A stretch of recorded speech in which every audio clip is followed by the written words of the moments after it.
You, Dakshina. Nice seeing you. Very, very How, nice to see you, Akka. Thank you. I'm well. how How are is you? I'm fine. How is your mother? Yeah, fine. Absolutely fine. You're Looking safe looking forward inside. to your lecture. Yes? Okay. You're all safe in Delhi. Yes. Lockdown. Yes, absolutely locked down.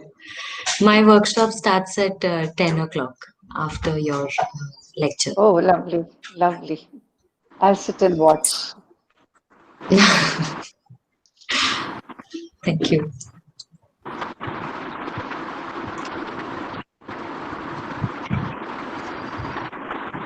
Hello, Hello, Ar- ma'am has already joined Kalyan. Yeah, Arjuni. I can see you. Ushaji, I can see ma'am. you. Namaste. No? Yeah. Yeah. I can hear both of you. Okay. My phone is here. But where is live? These guys are not here.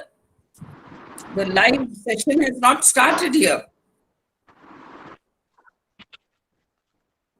I don't know whom to approach. Hello? Hello? Started? Okay. Okay. Okay. A very good morning to one and all. Series which has come with a plethora of activities which you all have witnessed and which you are going to witness. In today's interactive session, we are proud to have amongst us Dr. Padma Subramaniam, a world-renowned Bharatanatyam exponent. We welcome you, ma'am. Thank you. Apart, apart from being an eminent performing artist, you are also an acclaimed academician and widely traveled researcher. You are also connected with various educational institutions and you are program director for courses in Bharatanatyam at Shastra University. Having said that, I call upon Sarjini Hirani, a young and vivacious volunteer who is pursuing her PhD in Hindustani classical music, to take the proceedings further along with you, ma'am. Thank you so much. You are most welcome, ma'am. Namaskar. Thank you, ma'am. Thank you, Usha, ma'am. Namaste, ma'am. Namaste, Sarjini. How are you? I'm fine, ma'am. How are you doing? I'm fine. Yeah. So, talking about ma'am, like Padma ma'am is acclaimed as a rare combination of dancer, researcher, scholar, choreographer, singer, music composer, teacher, author, and an Indologist. She is the daughter of director K. Subramaniam, who was an internationally reputed film pioneer, freedom fighter, and a parental personality in the cultural field. She has a bachelor's degree in music, a master's in ethnomusicology, and her PhD thesis is on kernels of Indian dance and sculpture. She is the first to bridge the gap between the theory and the practice. Dr. Padma is also is the president of the Nrityodaya, the dance school founded by her father in 1942, managing trustee of the Bharat Ilango Foundation for Asian Culture, which is a pan-Asian research center on performing arts, managing trustee of director K. Subramaniam Memorial Trust, and the trustee of Indira Gandhi National Center of Arts. She has been connected with the few universities and is presently the program director in BFA and MFA, that is the distance learning courses in Bharatanatyam, and a PhD at Sastri University. She has received about 150 awards, national and international, which includes Padma Shri, Padma Bhushan, Sangeet Natak Academy Award, and Academy Ratna. from the President of India. She is the only classical dancer to receive the prestigious Fukuoka Asian Culture Award from Japan for her contribution to the development and harmony in Asia. She is the first performing artist to have been conferred the honorary fellowship by the Asiatic Society of Mumbai, founded in 1804, for her academic achievements. She is she is still a short after active dancer touring in India and abroad. In December 2019, she convened the first national seminar on the Natya Shastra in Chennai for Central Sangeet Academy in collaboration with Kalakshetra Foundation Chennai and Bharata Elango Foundation for Asian Culture Chennai. Thank you, ma'am. It is a very proud moment for us to have you here with us. Very nice to meet all of you. My greetings to everybody who has come here, joined us at SPIC MACAY. Yeah. Ma'am, talking about your life and talking about as an artist, who was the inspiration behind getting into this field? Well, I would say both my parents because my father was a film personality. Um, he had even directed and produced silent movies. His Okay. centenary was already celebrated. Government of India brought out a stamp in his honor. He had Okay. introduced many great artists like Bharatanatyam M.S. Subbulakshmi was introduced in his film Seva Sadan. And my dad was a freedom fighter also. And not only that, he was the honorary state liaison officer for UNESCO. So Oh. all those influences are there with me. On one side, it's quite international influence. On the other side, my mother was a very orthodox Brahmin lady. She was a musician, a composer in Sanskrit and Tamil, but she never performed outside her puja room. Her Oh. values were very different.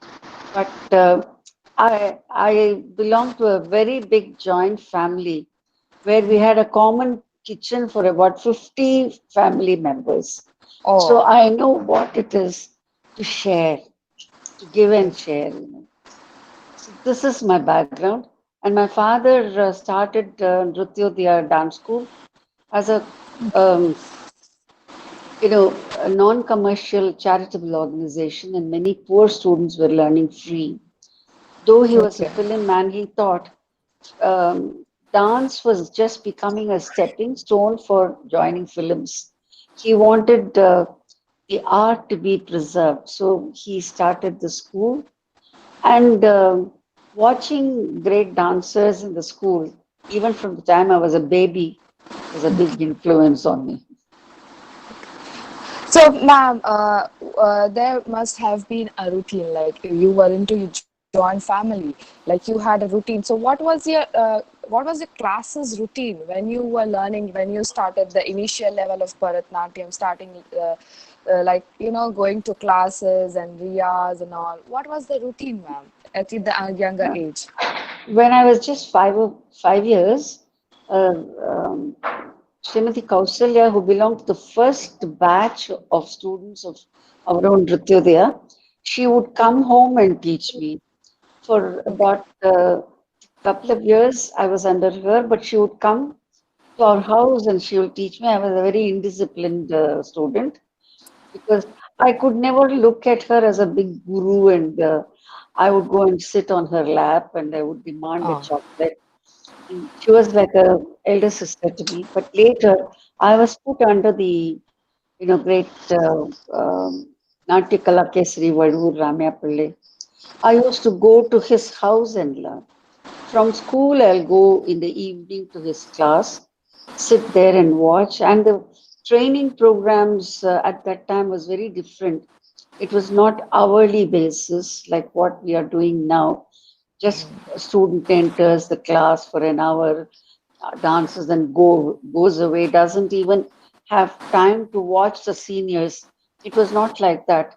when I went to my guru's house, I used to sit and watch my seniors dancing.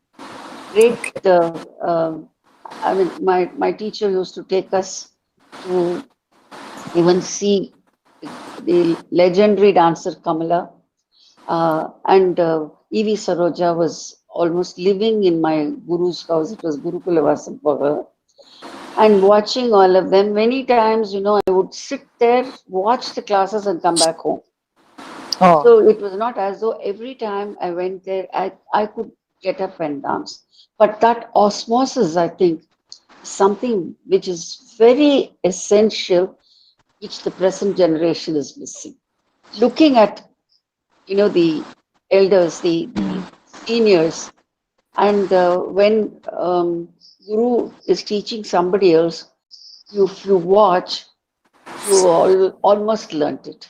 That kind of environment is now missing. yes. Yeah. So, like we can learn many things by observing also. Like, see, Exactly. That's why in my dance, Nrityodaya, um, we have observation classes. We make sure okay. that the juniors sit after they've finished. I mean, they'll have their classes according to the timetable, the period, and all that. G. But G. they will have to sit and watch the next senior class and then go. So we have such compromise. It was not like those days, but institutionalizing has its own advantages and Yeah. disadvantages. So this is how it is. So, ma'am, when you are talking about your institution, Rityodaya, so what was the basic requirement that you wanted, like when you started the institutions, and like what was the need or how it was? Was it very much difficult, and how the people responded towards it, and what were the difficulties, and what were the things that you faced, and now what is the situation, and what are the things done by your institution? Well, when my father started, I was not born. So I did not Okay. start the institution. He Okay. started it completely on charitable basis. And those days, Okay. 1942, you can imagine, it was Okay. Yeah. pre-independence period. And he Yeah. was spending out of pocket completely. Okay. And this is a deathbed promise that my father took from me, that I would continue to give free tuition for the Okay. economically backward, which we are still doing. So Okay. these children, they get training for 10 years completely free. And Oh, okay. I'm still continuing on those charitable bases. This is a promise I gave my father. And Great. we have, of course, people who can afford to pay do pay, but we are very still, I would say, we don't commercialize. We just pay because there is also another point of view which was discussed. When you pay, you don't Okay. care for what you learn. Exactly. So this is something which was our experience. So another great, I would say, educationist of an international level, um, Dr. Malcolm Adisesha, who was Director General of UNESCO, he had a discussion with my father and said, just charge them 1 rupee, Okay. just 1 rupee, just because the child pay 1 rupee, she will attend the class regularly. Yes. Exactly. Exactly. So, so this we balance somehow, but we are not charging the economically backward. Now, for instance, Mason's daughter, Okay. tribal's daughter, Okay. bus conductor's daughter, postman's daughter. These children come and they come in a uniform. They don't know who is paying, who is not paying. So there is no complex which is you know uh, coming between them. This is how we conduct the classes, and our Nrityodaya is now, as you yourself said, we are Yes. conducting Bharatanatyam classes on distance mode for Shastra University. It's more than 10 years since we have been doing this. We have started Great. the PhD program also has been started. Great, ma'am. You are doing so much for the society and to preserve our Bharatanatyam. So, ma'am, when we talk about Bharatanatyam, like how could you explain to a newcomer the style of Padma Subramaniam ji, or is it you like you create your own dance? So, what? BA degree at that time, uh, Okay. because I started teaching when I was 14 years old. Mm. I was just 14, and my father wanted me to teach a group of orphans free. And my father told me that the best danam, charity, is Vidya Danam, uh, Okay. apart from Annadanam. When you feed them, it's the only danam, Annadanam, where somebody who receives would say, "Oh, it is enough. It is enough. I can't take more."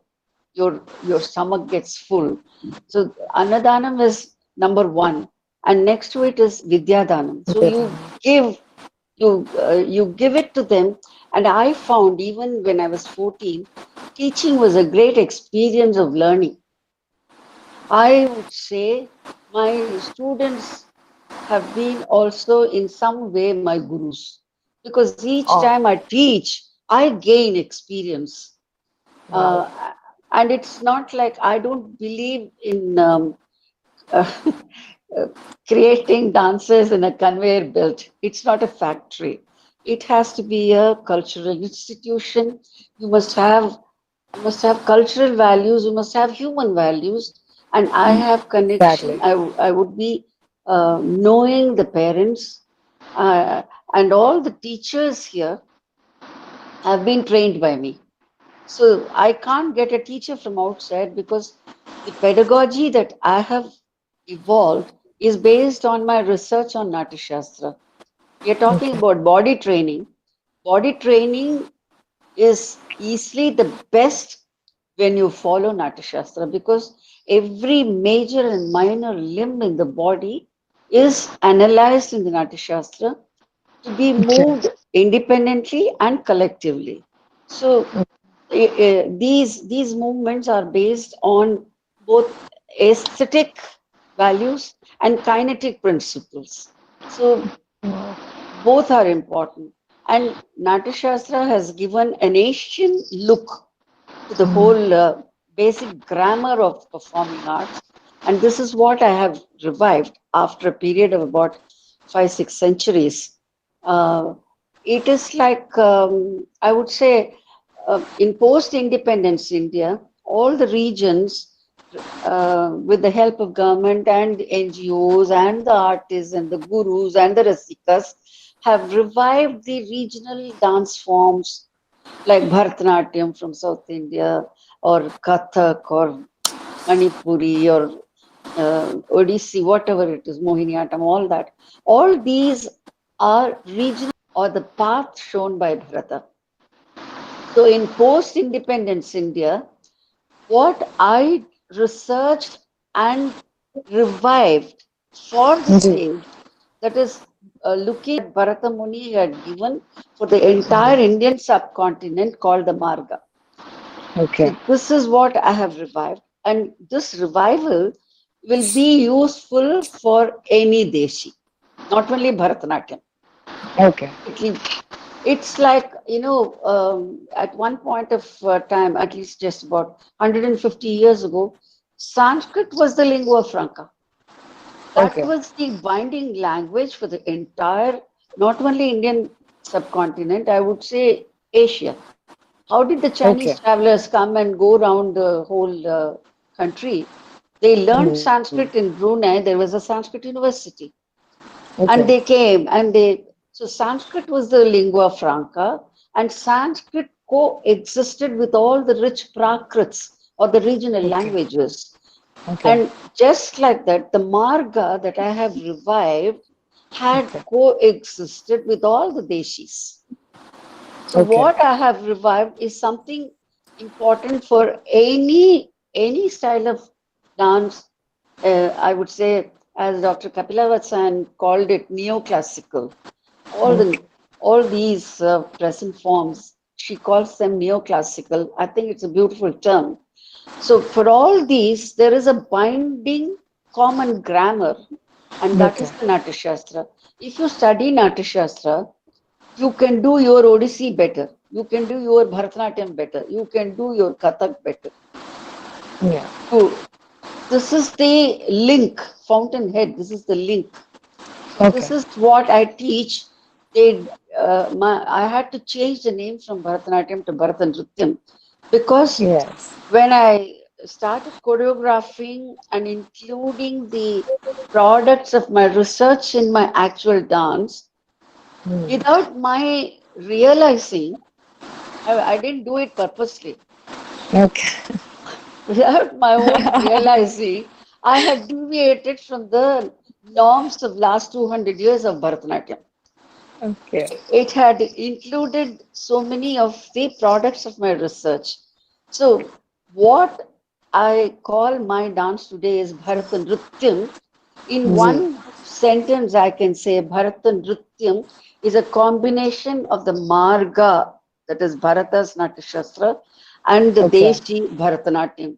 It is Okay. possible like this to have Bharatanatyam in Odissi style, Bharatanatyam in Mohiniyattam style.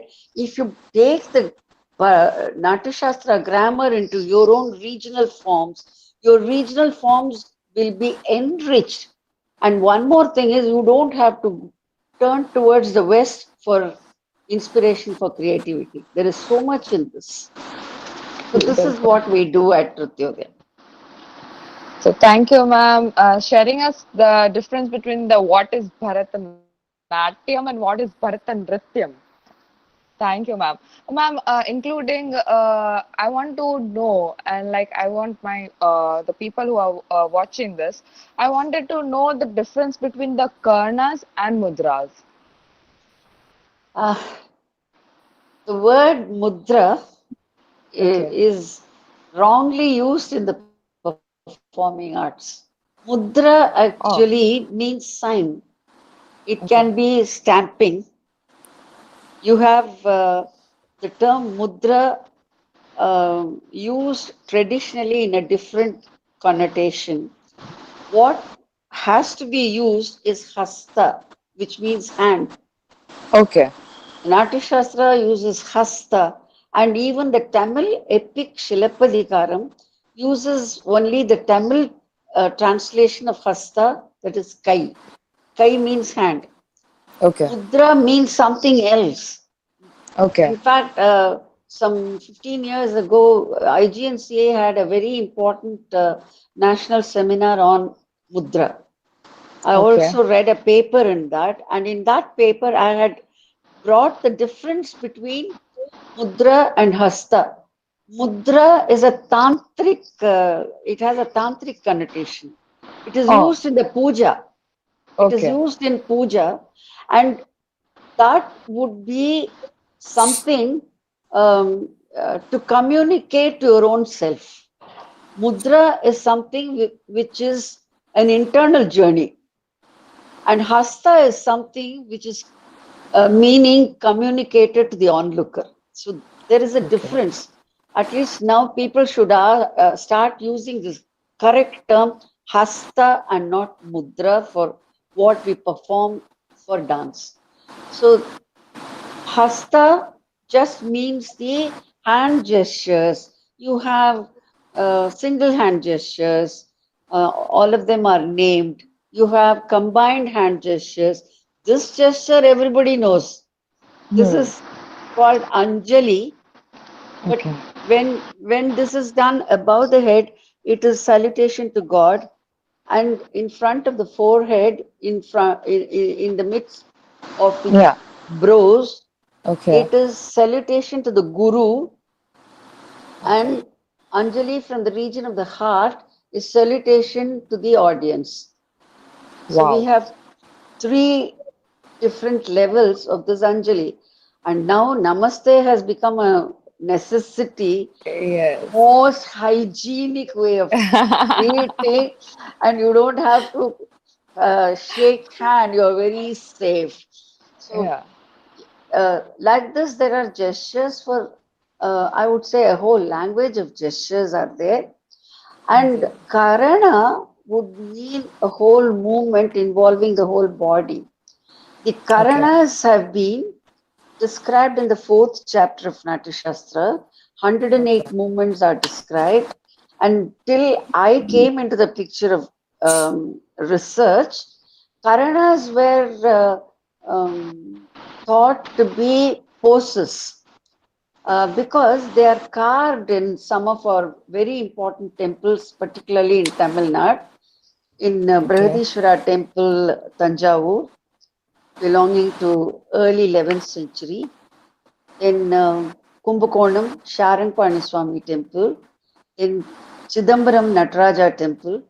So these are three very major temples to be mentioned.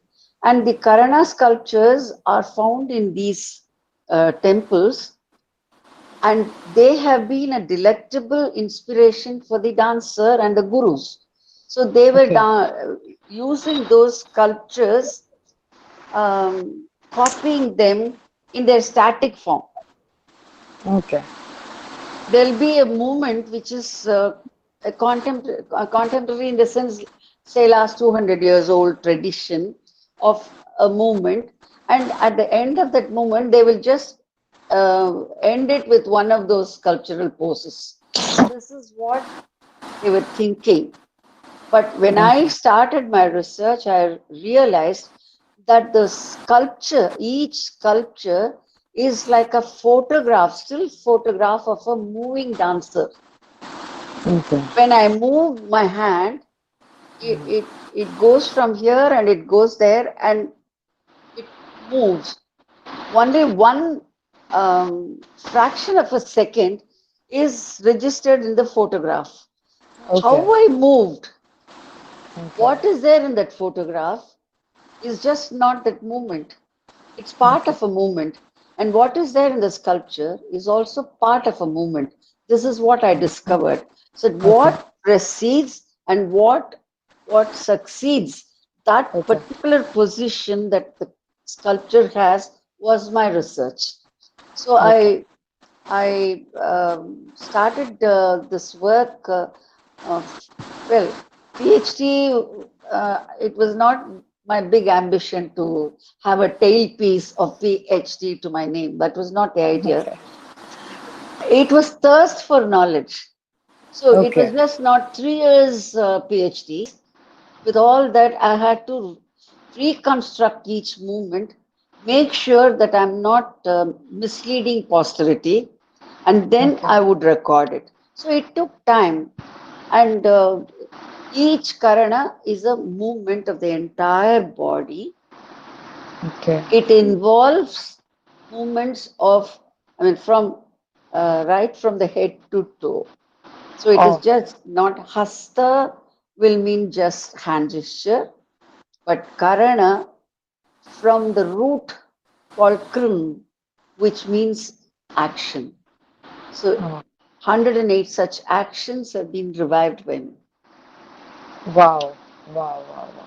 Ma'am, I just wanted to ask you about the, like, you have done your research and this, like, so how it is related to the Satara. Okay. In Maharashtra, Okay. Satara is about 2 hours drive from Pune. Okay. Satara historically was the capital of Shivaji Maharaj, Chhatrapati Shivaji, Okay. and his spiritual guru Samartha Ramadas Samadhi is also there. Okay. And for 6 years, um, Kanchi Shankaracharya, Pujya Sri Chandrasekharendra Saraswati Swamigal, the 68th Shankaracharya of Kanchi Kamakoti Peetham, lived Oh. for 100 years. Oh. He was the centenarian sage of last century. He was at a ripe age of 85. He was walking. He was walking all over Bharat, and he reached Satara, and he stayed there for 10 months. And at the behest of His Holiness, a new temple was built. It was called Uttara Chidambaram Nataraja Mandir. Uttar, of Okay. course, you all know in Hindi, it means north. North. Chidambaram is Chidambaram is in Tamil Nadu. That's Okay. the most well-known temple for Nataraja Murthy, Ji. and you have to see to believe. It is flooded with dance sculptures. It's about Wow. 36 acres. It's a Oh. very huge temple, beautiful temple with a very powerful Nataraja Murthy there. And a northern Chidambaram temple was thought of by His Holiness, and it was built by one hotelier, Sri Shamanna, uh, Okay.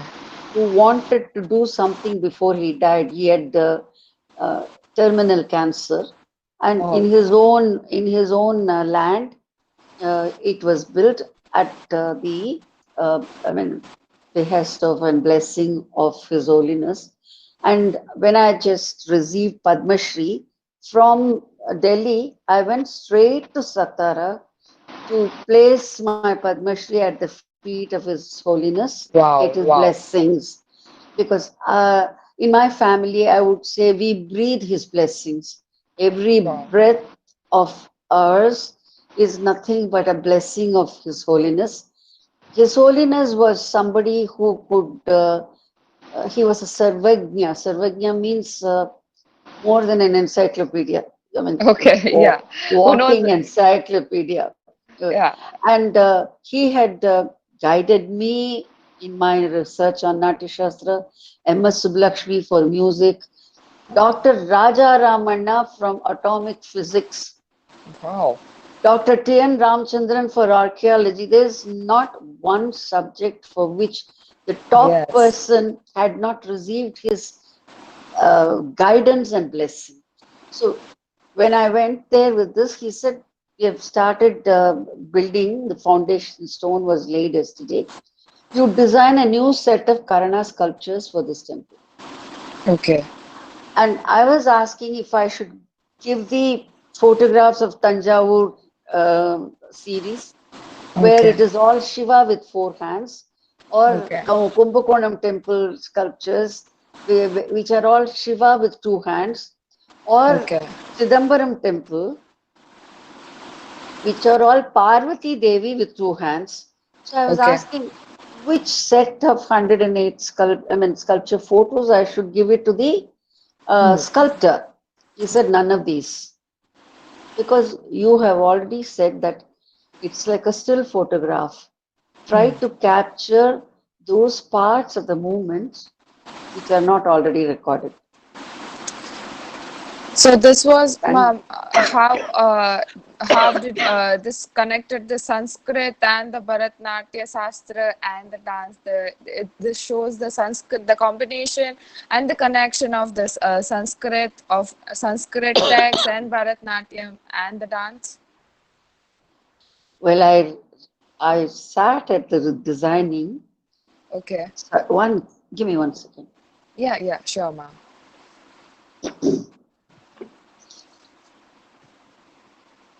So I started designing them. It took 1.5 years for me to design the sculptures. Wow. The line drawings Okay. were perfectly done. And then I showed every line drawing to His Holiness. When I took the first 6 line drawings, he said, Yeah. have you been to Indonesia? I said, no. He said, go.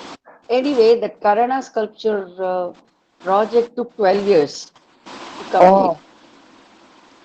And after Mahaswami attained Mahasamadhi, I went to Indonesia on my way to Japan. And it was a miracle that I discovered 52 Karana sculptures in central Java. Wow. They're all in the form when I designed, but then all the 52 tallied with my design and my reconstruction of Karanas. Wow. Where is 9th century? Where is Java? Where am I sitting in Chennai? How did this happen? two, three things are very clearly understandable. Number one, Natya Shastra has been a common text for Asia, not only India. That's why they followed Natya Shastra and made the sculptures in Java. Okay. Number two, I was like, I mean, whatever I had reconstructed as movement and also as a design has been authentic. The Indonesian version gives me that authenticity because it is very authentic, my reconstruction. And Okay. third is more, I would say, more a spiritual experience. I have fortunately been blessed with that humility to understand that it is not my work, but I have been an instrument in the Oh. hands of His Holiness to bring this awareness in this century. That's your greatness that you say this. Like you have been doing so good things to preserve the cultural things and to like that so that the new generation could see that, learn that, and get inspired through that. Ma'am, when we are talking about the Guru Shishya Parampara, so whether it is music, whether it is performing arts, like in any of the sessions, like whether we take music, dramatics, dance, like it is said that it is a Guru Mukhi Vidya.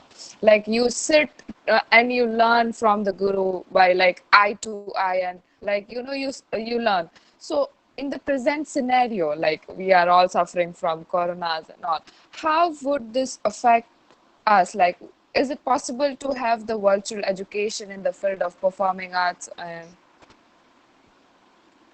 I would never think that virtual reality can be reality. yeah, It can never equate to learning something directly uh, in the physical presence of the teacher and the taught.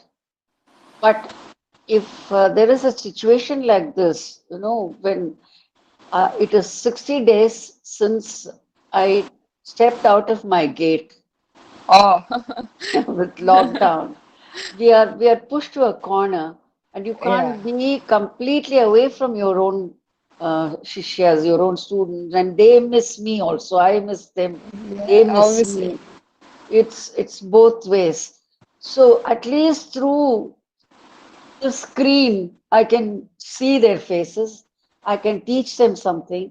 So only very recently I started online classes. okay. With no other option rather than There's no learning other, online. Yeah, something is better than nothing. I yeah, don't think it is exactly. equal. In fact, I've been absolutely against students learning and copying from video. You can Yeah, never get the nuances of the art by looking at the video and learning. And yeah, even if it is a Skype class, it is impossible to correct the student the way in which you can do in a classroom. You yes, yes, can't yes, do this. So this is not equivalent. But as I yes, said, when there is no other go, this is the only way. But hopefully, with God's grace, if this devil of Corona is going to leave us, if we are going to yes, finish with them, yes, yes, yes. these classes can be again Okay, okay, revised in person when they come back to. yes, great. This is how you have to take. Great, great. So, ma'am, So, we can at last we can tell that like it is like the guru in the front of you, and then you are learning. That is the only way. Like in, um, I mean, I don't know. Like I have listened about the things like you have to stay at the gurukuls, you have to be with the guru over there. You need to have the routines. Like then if he or she makes you learn, then you have to do. Then after then the gharanas and all the came into the situation.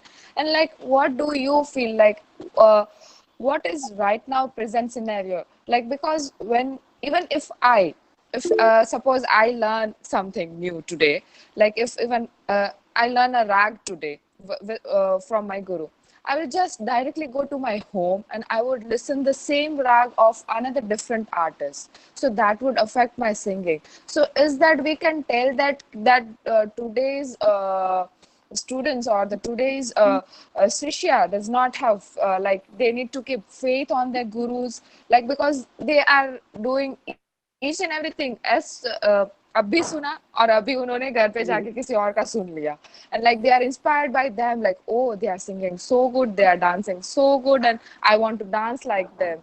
So how it is, like how you deal with the things like? Well, you have to face realities of life. It Okay. Gurukula was, I would say, ideal. It's Yes. ideal way. There is no doubt about that. To live with the Guru, to see the Guru 24 hours, Yes. not only learn the art form, whether music or dance, but the way of life, the art of living. Okay. That is very, very essential. For instance, a guru may get up very early in the morning, do his riyas, his puja, his meditation.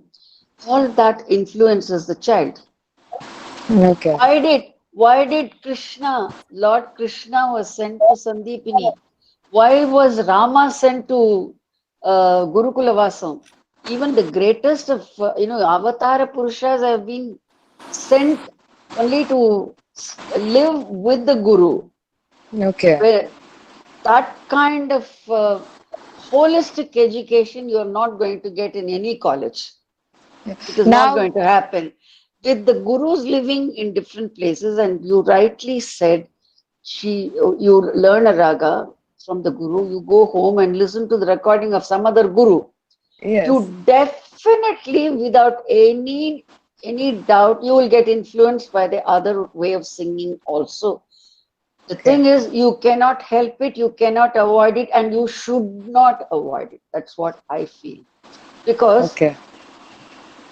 today there is what is called knowledge explosion. Those Okay. days, the guru from one place to another, to go by bullock cart or by horse, would take a long journey, and there was no mutual exposure at all. So the Okay. Gharanas were all, growing. They were growing beautifully, but like blinker bound view, Okay. like what you have in Gharana, North India. We have the Vari and Paddhati for Bharatanatyam. Teacher would have concentrated on facial expression.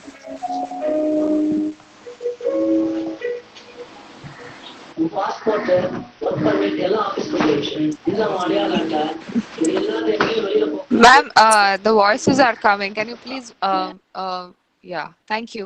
Sarojini, can I come in now to speak to ma'am for a minute? Beautifully. That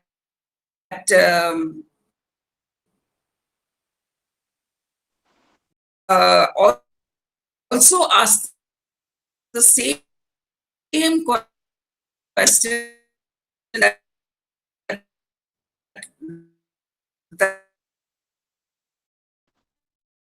in the end,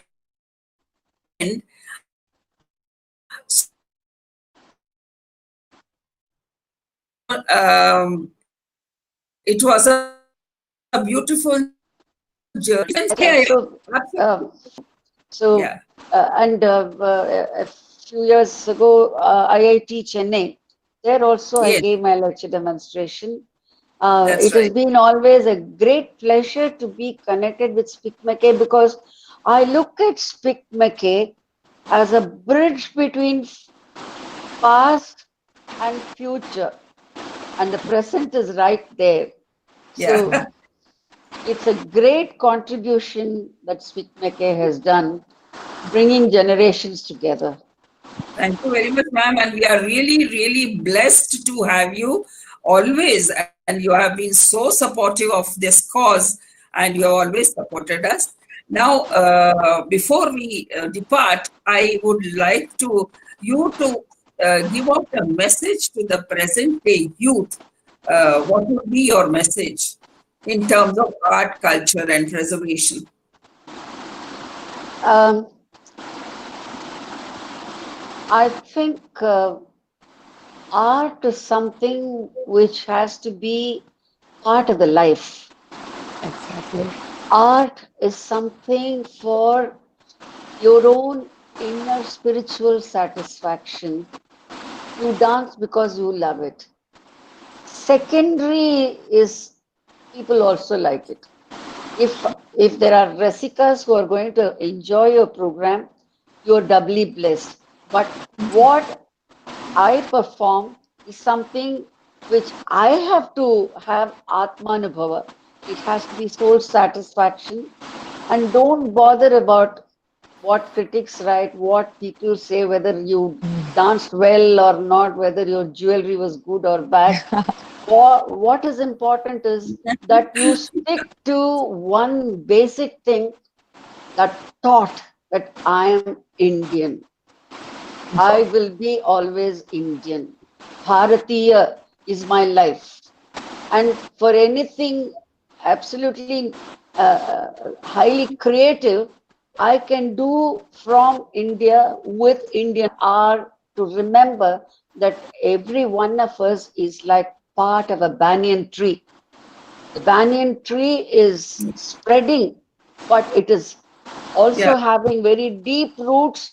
And we should always remember that Bharat is our Mata, our our birthplace, our motherland is most important, and have that constant, um, psyche, that common psyche and common self-esteem. There must be that common self-esteem for anything that is Bharatiya. yeah, Do teach others. yeah. There may be good things from outside. Like Gandhiji said, I wouldn't want to shut my windows, but I wouldn't Hmm. like my feet to be blown off. So Yeah. always remember, we as Bharatiya have enough that we have inherited to export. We can export. There's Thank so you, much ma'am. that we can do. All the best, and God Thank bless you, all ma'am. the youngsters. So Thank you, beautifully ma'am. you have said, and the students, thousands and thousands of students from all over India and the world missed this occasion and enriched us with your knowledge about the art and art forms. Thank you, ma'am, so much for having been with us. Thank you so much, and long live your SPIC MACAY work. It's very important. Thank you. And Namaste. Namaste, Tarjini. That was nice. Thank Thank you. you. All the best to Thank you. you. Thank you, ma'am. Lots Namaste, of ma'am. pranam. Yeah.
Namaskar.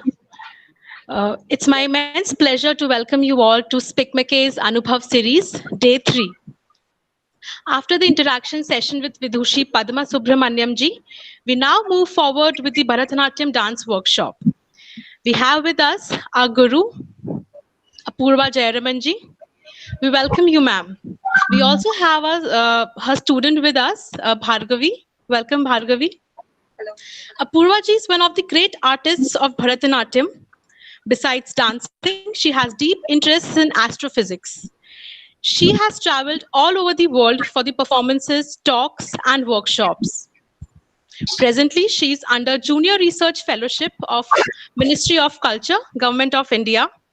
Apurva ji has also conceptualized, convened, and presented in Chennai a successful academic conference on dance called Navdisha. Now, before we start, I would like to make an announcement for our participants. All the students have to mark their attendance via feedback form on their respective dashboards. And also, you can have the questions coming during the session, because we'll have question and answer session after the workshop or between the workshop. So thank you. Now I hand over the platform to our Guru. Thank you very much, Anubhav. Good morning, everyone. Namaskaram. Welcome once again to this morning's workshop. Very, very happy to see all of you here again today.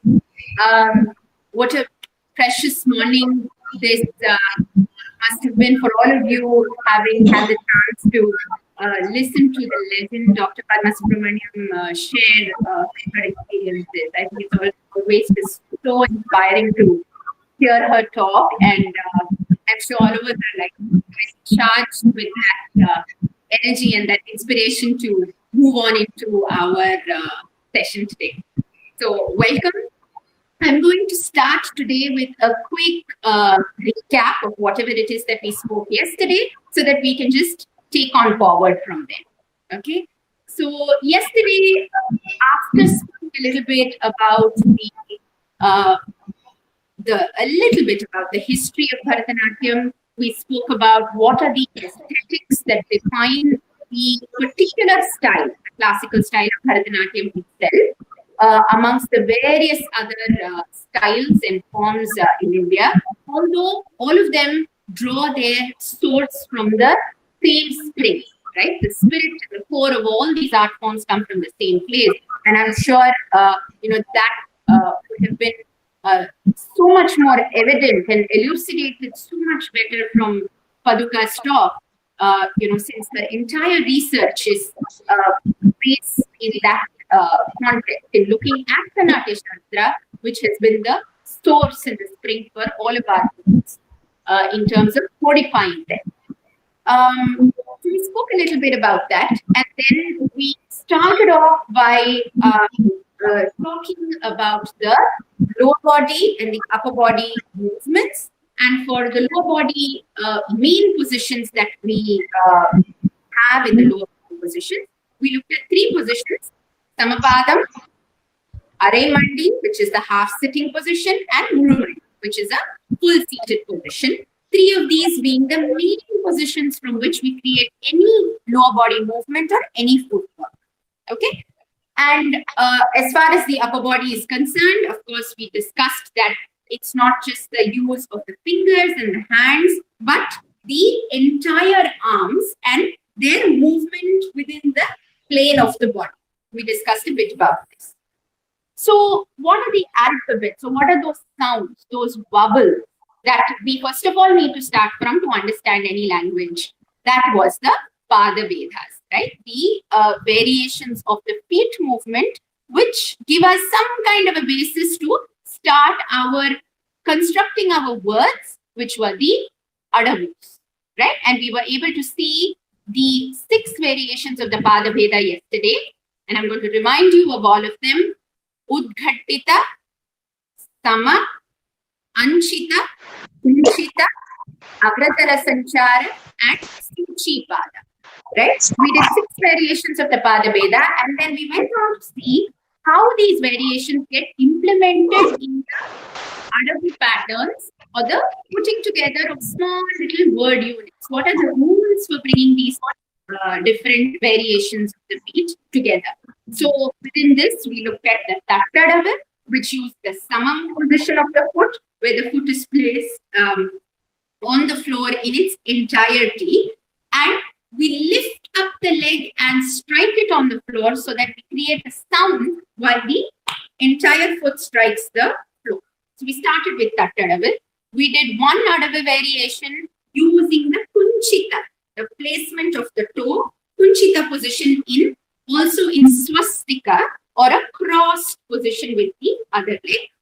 We went on to some variations of the nate adava, nate meaning to plant the, and in this case with the anchita position. So planting the heel on the floor. So we did a few variations of the nate adava, which made use now of all the three sama, anchita and kunchita pathways.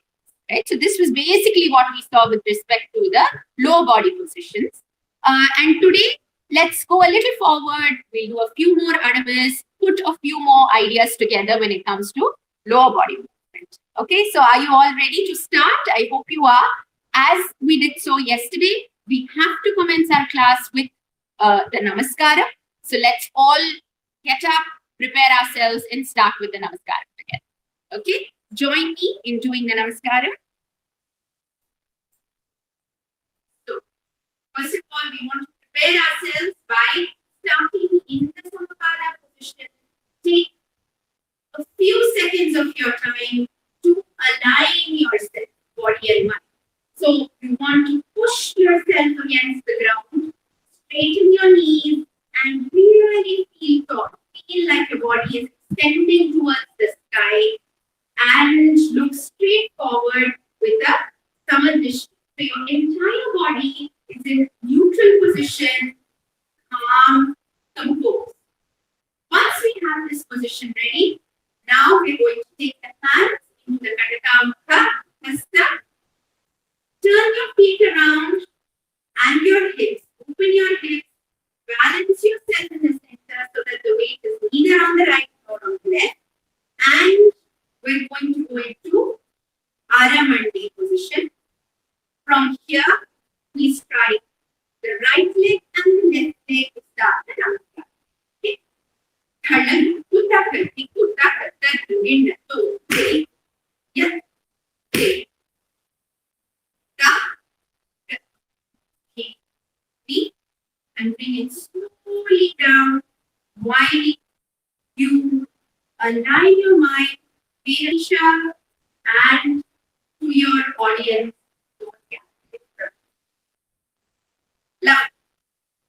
So now we're ready to start.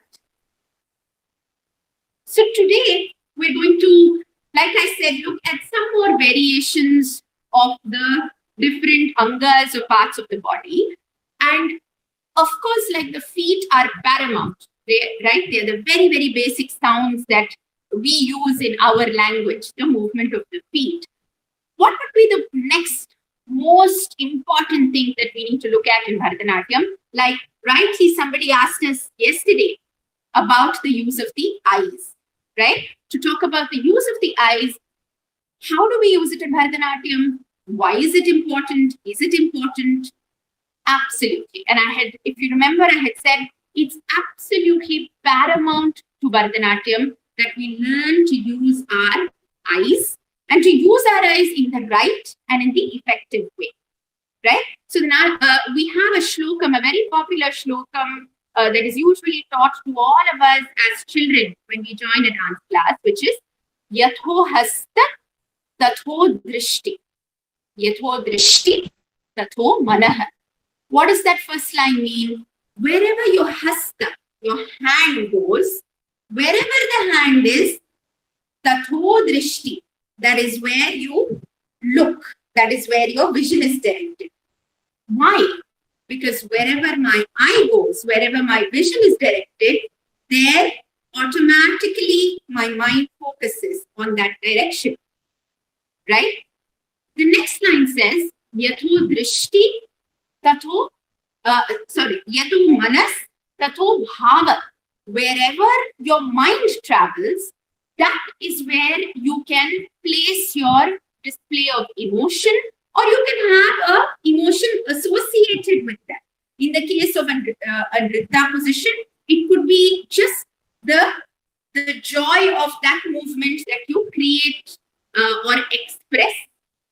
And wherever there is that emotion, you create the quality of rasa. What is that? Rasa is ultimately what your audience experiences.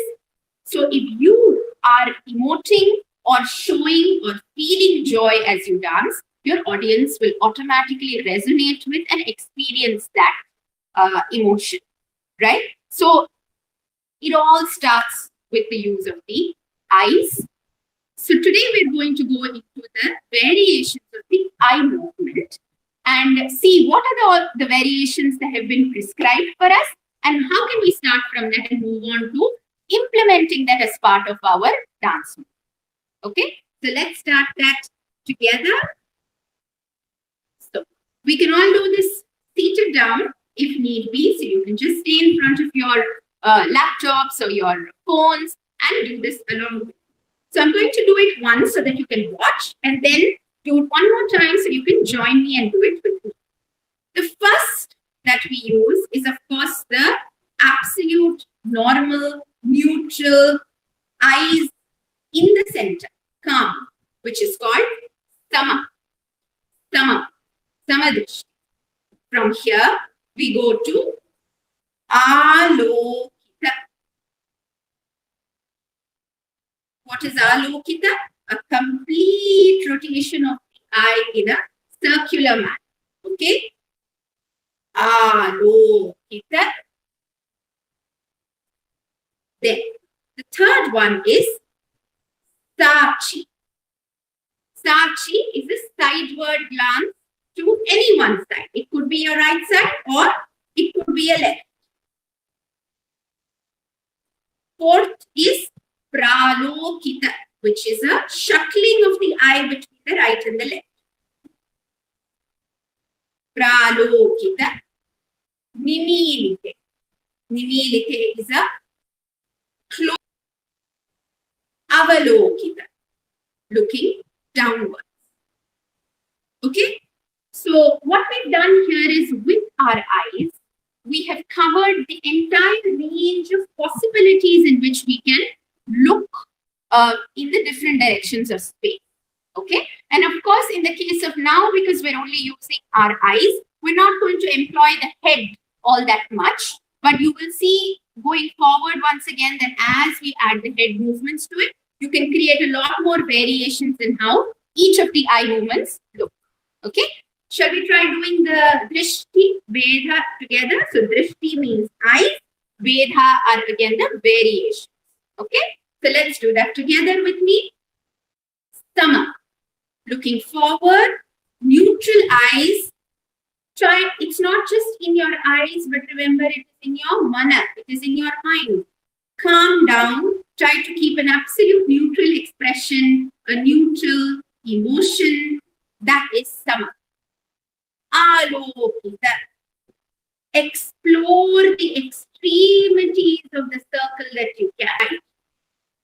It can be to the right or it can be to the left. Pralokita becomes right, left, right, left. Takkar, dhimmi, takkar, chunnu, takkar, dhimmi, takkar, chunnu. A little faster, on to third speed. Right, left, right, left. Takkar, dhimmi, takkar, chunnu, takkar, dhimmi, takkar, chunnu, tak. Okay? Going on to nimilite. Nimilite is a closing of the eyes. Something that we would use if we are showing a meditative position, something that is a lot more calmer and settled. Ullokita, looking up. And keep your head straight, so we don't want to lift that head now. This is only the exercises for the eyes. So we look up. Ullokita. Anuvrittecha. Up and down. So once again for Anuvritta, which is shuttling between up and down. We can do this in all three speeds and therefore utilize it differently with our different adavas. Okay, so let's try this once again with all the three speeds. We're going to start with the first. Okay. Thalang, utak, tikutak, tadigin, tom, ta, ka, ki, mi, ta, ka, cho, no. Up and down. Up and down. Second speed. Last variation is looking down with the eyes. Once again, keeping the head and the neck straight and avalokita. Looking down. Okay, does everyone have that? Have all these variations? We'll revise it once again at some point of class today. But what we're going to do now is go on once again to our words, right? Our basic unit, adavas. We are going to learn some new adavas today and incorporate in them some of these eye movements to see how these Drishti Vedas feature along with the Pada Vedas and the Mandalas. So we have learned the Kunchita, right? These two are familiar with you because we did the adavas yesterday. But we also these three variations of the Pada Veda, we can do what construct what is called the Tattamental sequence of adavas. Okay? And I'm going to show you the very first one that we can do, which goes in counts of 3. Okay? So we're doing 3 of them on right hand. So let's start it again together. Sama. Kunchita on left. Udghatita on left. One more time. Sama on right. Kunchita and if we were to commence this on the left side, it's the same thing, but you start Sama on the left, Kunchita, Udghatita, Sama on left, Kunchita on right. Okay? So, why don't we all try this together now? Okay, you notice that this was in counts of 3 and we also, of course, now you know, you're aware that we need a solikatte to go with it. So what is the solikatte we use for the first tattamental variation of 3 counts? It is ta, ki, ta. Ta, ki, ta. Ta, ki, ta. Ta, ki, ta. Okay? So we're going to use this solikatte and now let's just simply try to do this as an adava, first, second and third speed. So I'm going to invite Bhargavi, my student, to demonstrate this so all of you can join her in doing this. Let's start. So first of all, once again, look forward, Samadrishti, and hold your Samabhadam straight and up. Feel the calm in your body. Now slowly turn your legs outwards towards the side. Sit down in Aramandi. And we're going to do twice on the right side, twice on the left side. Thalang, kutak, tikutak, tadigin, tom, ta, ki, ta, ta, ki, ta.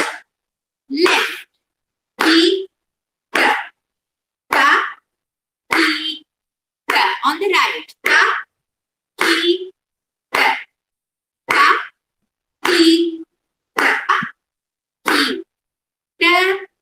Ta, ki, second speed. Ta, ki, ta, ki, ta, ki, ta, ki, ta, ki, ta, ki, ta. Did everyone get that? So now, what we're going to go on from here to is, there are more variations of the tattamental that we use. How many variations do we have? We have a total of 5 variations that we normally use. Why 5? Why not 4? Why not 6? Why not 10? These are the 5 basic units of rhythm that we derive from.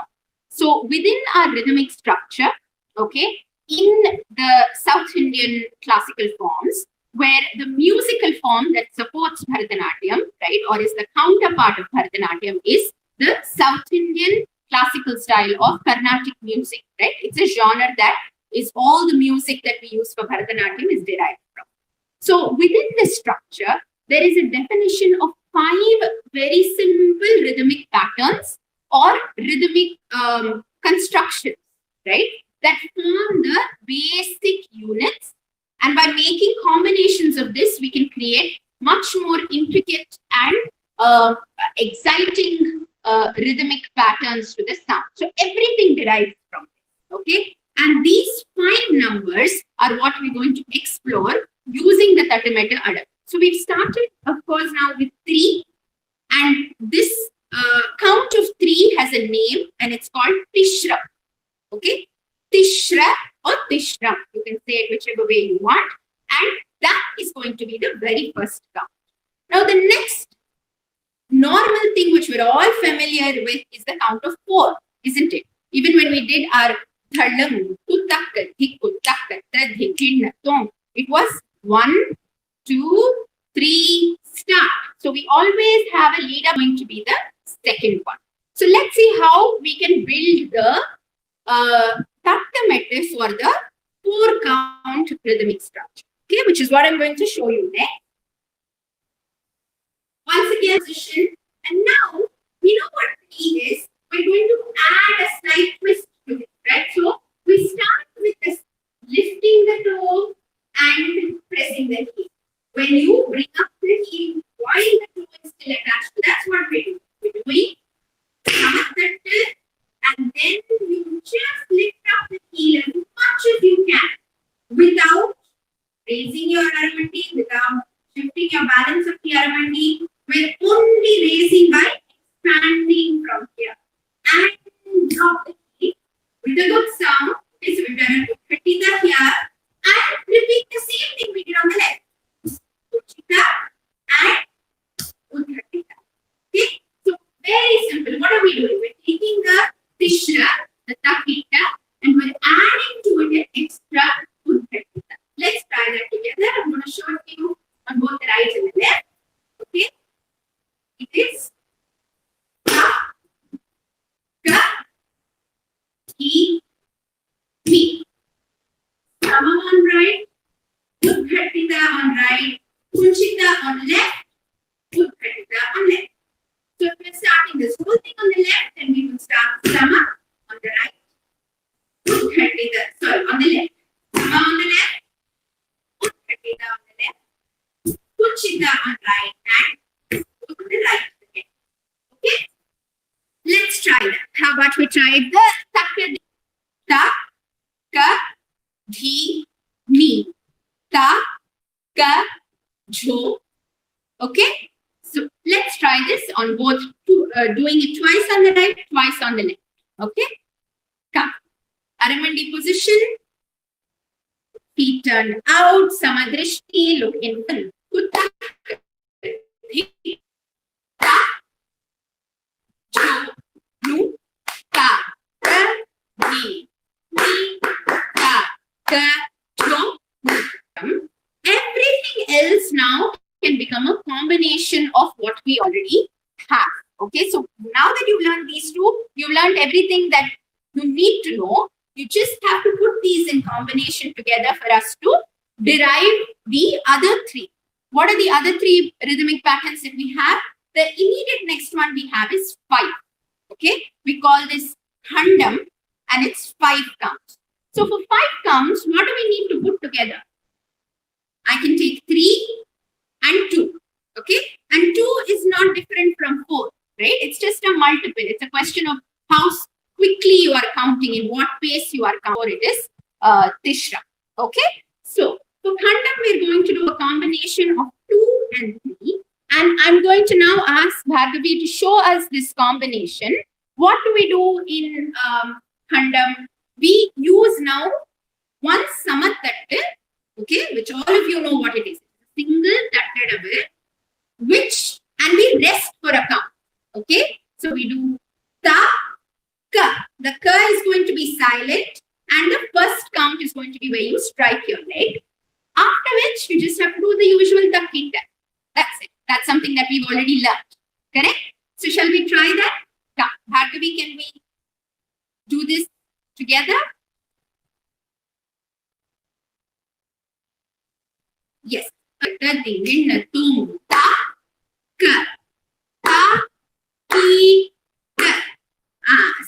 Start again. We have only one tatte, right? Only one sama, and then we go on to takita on the same side, on the right side. Okay? Let's do that again.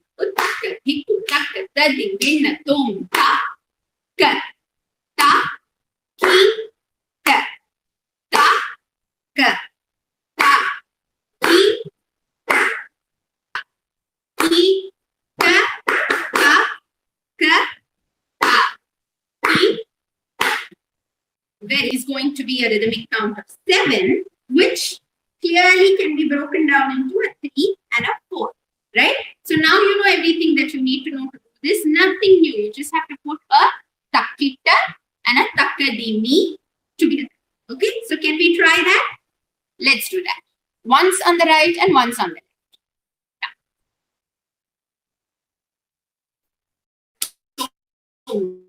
Possibilities in which we can divide 9 for us. So 5 and 4, right? And we know both these counts. So basically, we're going to start with the 4. Always start with the smaller number, which is just easy for us to manage. Okay, and then so takadimi and takita. Shall we see that combination? Come. So all of you try it along with Bhargavi. Okay, because now you know both 4 and 5. So we're going to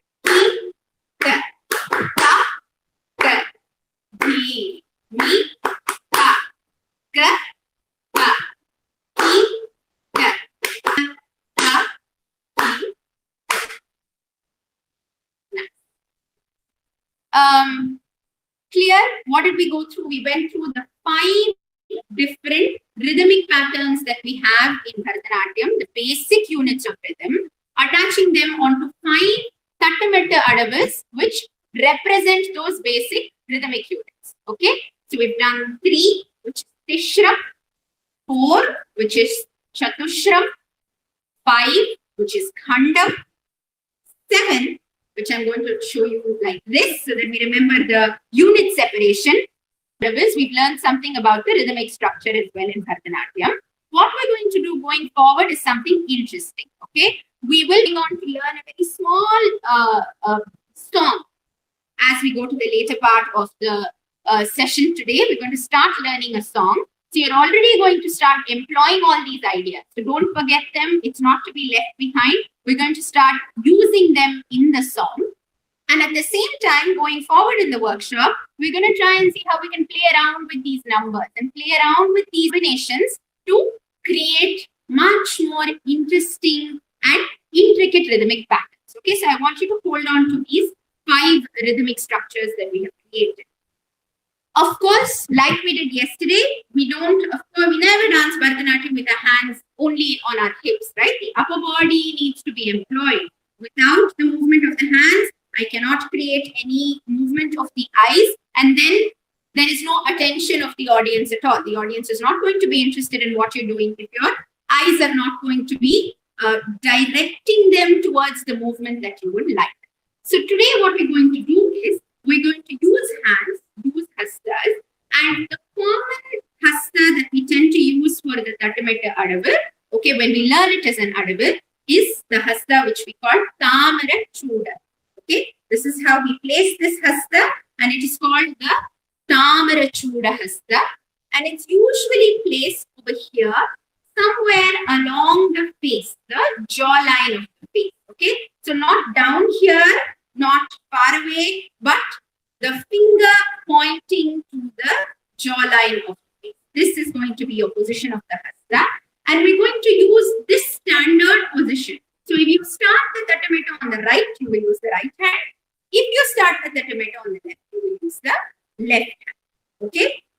Keeping this is simple enough, so we're not going to do any movement of this hasta. Hasta is fixed where it is, but what are we going to play with? We're going to play with the movement of the eyes. Okay? So let's go back to find what eye movement that we want to use for the very first one. So we have Tishram, Takita, 3 beats. So I'm going to ask you now to try to do the Tishram with the Pralokita, which was the right and the left movement of the eyes. Okay, so we're going to do it like this. First, I'm going to show you only the eye movement before I do it with my legs. We're going to do ta, ki, ta. Ta, ki, ta. Ta, ki, ta, ta. Using my left leg, right? So it's kind of bringing attention to what is going on in the footwork and which foot is being used. Let's try this together. So now you know the feet. Let's get into the aromatic position. I'm going to then bring my thumb and hasta into the position. Ki, ta, ta, ki, ta, ta, ki, ta, ta, ki, ta. Okay, is that clear? So we are using the pralokita eye movement, drishti bedha, along with the tishra tatamita. Okay, so now we're going to try doing this in 3 speeds because it gets interesting, right? The moment you use your eyes, what happens? It is only natural that a smile comes up on your face as well. We can never be serious and use our eyes like that. The moment you use your eyes, because your mind comes into play and you begin to enjoy the movement that you're doing. So I want all of you to do this, showing me your most beautiful smiles, okay? And enjoying that movement of the eye from the right to the left. Shall we try that? Okay? So Bhargavi once more will do it so that all of you can follow with her. So we're going to do 3 speeds with the eye movement. I, ta, ki, ta, ta, ki, ta. Second speed. Ta, ki, ta, ta, ki, ta, ta, ki, ta, ta, ki, ta, ta, ki, ta, ta, ki, ta, ta, ki, ta, ta, ki. Third speed. Ta, ki, ta, ta, ki, ta, ta, ki, ta, ta, ki, ta, ta, ki, ta, ta, ki, ta, ta, ki. Nice. Very nice. Did you all enjoy doing that? The moment you bring in the eyes, the shape of the entire body comes through. So what do we do then for the next one? Remember what the next one was 4, and it is Chatushram. Chatushra Tatametta. You remember what we did for the feet? It was just the addition of the extra Bhatitam on one of the sides.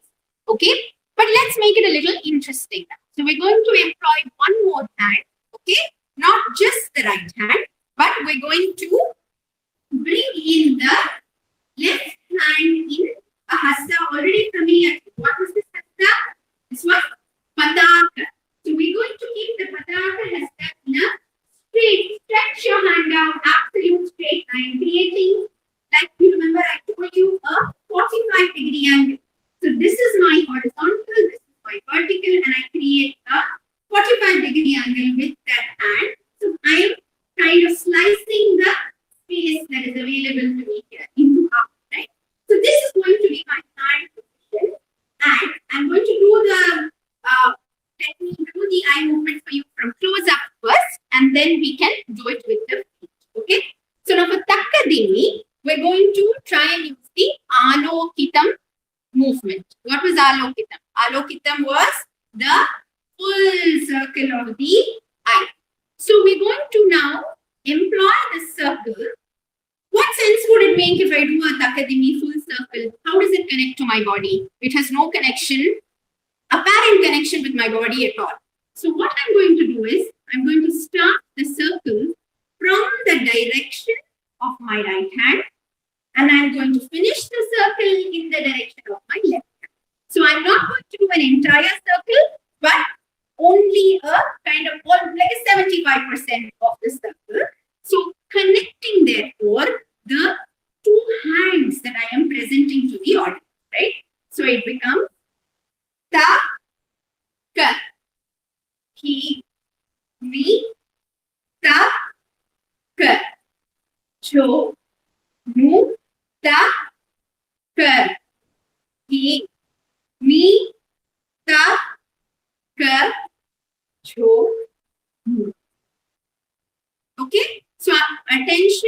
going from one to the other hand. And what is interesting here again is, if you remember what I told you yesterday, we never look at our hand as such, like that.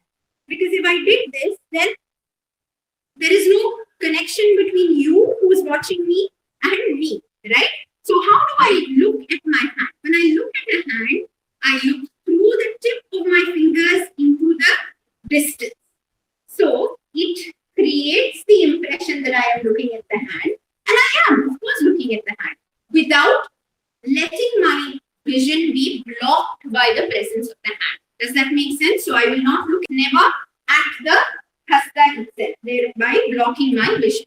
The other thing that happens is also your eyelids will immediately come down, right? The moment I look at my hasta like this and stay, your eyelids are down, which means your eyes are not visible to your audience anymore. And once again, you lose contact with them, right? And your audience loses interest. So that's what we do. Let's just do the hands so that we get show, two, see, three, two,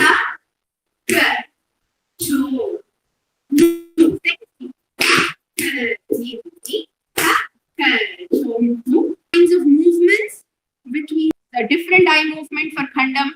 So one thing that I want to tell you is, as far as the use of the eyes go, you don't have fixed patterns of this is how you should do the Tishram, this is how you should do the Chatushram.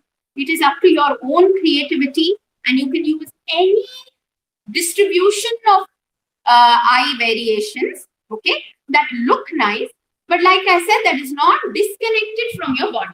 That's the only thing you want to pay attention to, right? You don't want to be looking somewhere else when your hands are doing something else. So there has to be coherence between what your hands are doing, what your feet are doing, and how your eye follows.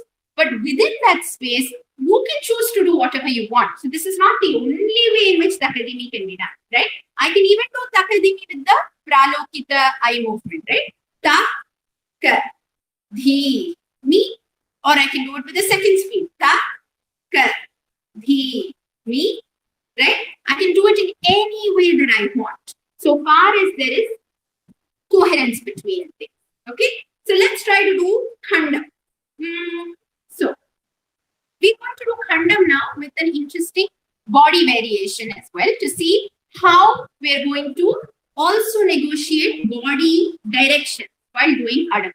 Okay? So first of all, let's say we're going to come back to left hand on the hip, okay, and the right hand Tamara Chuta. But let's do ta, ka, ta, ki, ta, ta, ka, ta, ki, ta. So what is it that I'm using? In both cases, I'm using looking at one direction, which is tachi. When I do ta or I do ta, this is, we used Alapadma. You remember from yesterday, we spoke about Alapadma. So we're going to bring the Alapadma over the head, like as framing the head, and convert it into a Tamara Chuda in its place. Okay, so that's going to be a ta, which is the first to come. So ta, and I'm going to look at the right side because that's where I finished my hand. But ta kita, I'm going to look at the opposite side. Okay, similarly on the left side, start with Anapadma somewhere near your left shoulder. Okay, so don't do not like that, keeping our shoulder straight. Circle the head, frame the head, bring it into Tamara Chuda and look to the left side and the opposite side. Ta, ki, ta, as we do the Takita. And if you notice now, what is it that additionally that I'm doing? I'm also introducing a small bend of the body to make it even more complete by facing this side. Shall we see how that can be done?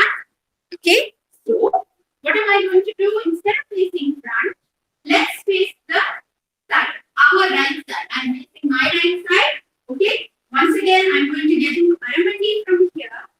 So when I take my right, okay, and we will turn around to the left side and start on the left, using the left side.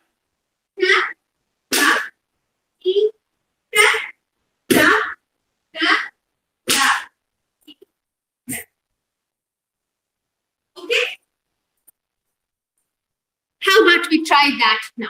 We will probably not do all three speeds because you need enough space to move in this Adavat, right? So what happens, you see that you're also creating movement because you are moving towards the back of the room. So let's only try the first speed first together.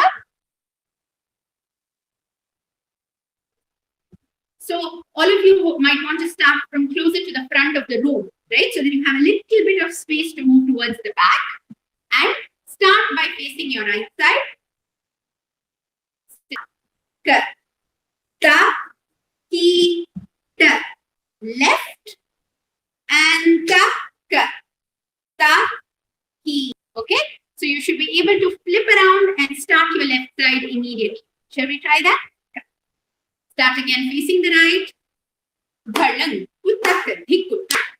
Ki, ka, ta, ka, nice. Now that we have to strike the left side, the left leg is what I want to strike when I turn around.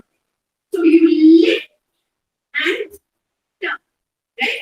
So from here, I'm using my right leg to turn, but I've also lifted my left leg simultaneously so that balance and stability. So when you turn around, you want to make sure that your eye goes from that center to this center. Lift, turn, and stop. Okay? Turn and stop.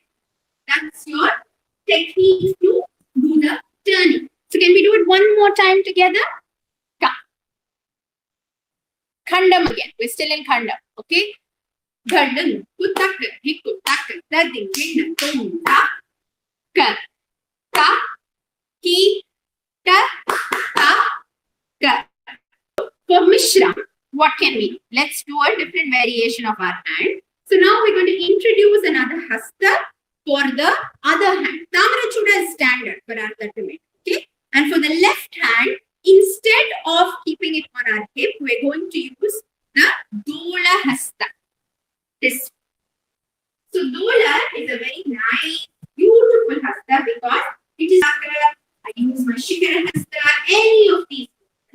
There are two very important rules in how we use our hands. Okay? One is tightness within the fingers and the hasta itself. So this is not Padaka. This is Padaka. Okay?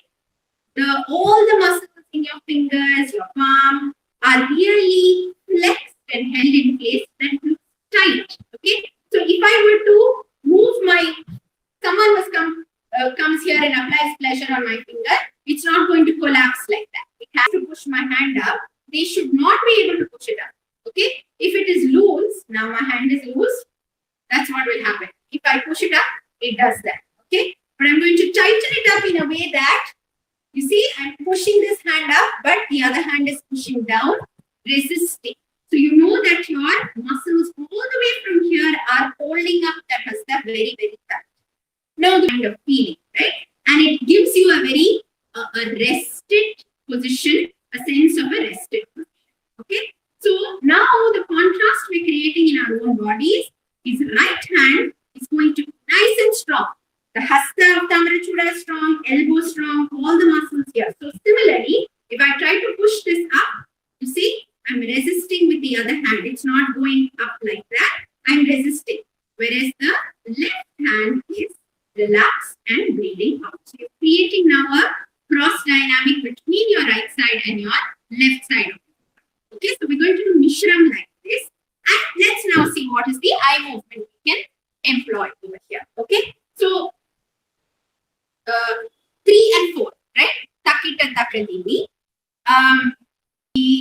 Mi, ta, ki, ta. So now I have changed the eye movement as slightly for the 3. Instead of doing a right left, what am I doing? I'm going from the hand to side. Okay, so I've made small changes in my eye movement. I'm still using the Alokita, but without finishing at my hand, I'm now finishing on the side. Okay, so I'm doing ta, ka, ki, mi. So I stop my eye over there. Ta is towards my right hand, in the direction of the right hand in the distance. ki, ta. The same moment where I finished my takadimi. Okay, does that make sense? And now we will do this with the diagonal body position. You see how that changes how we can use our eyes and where we are completing.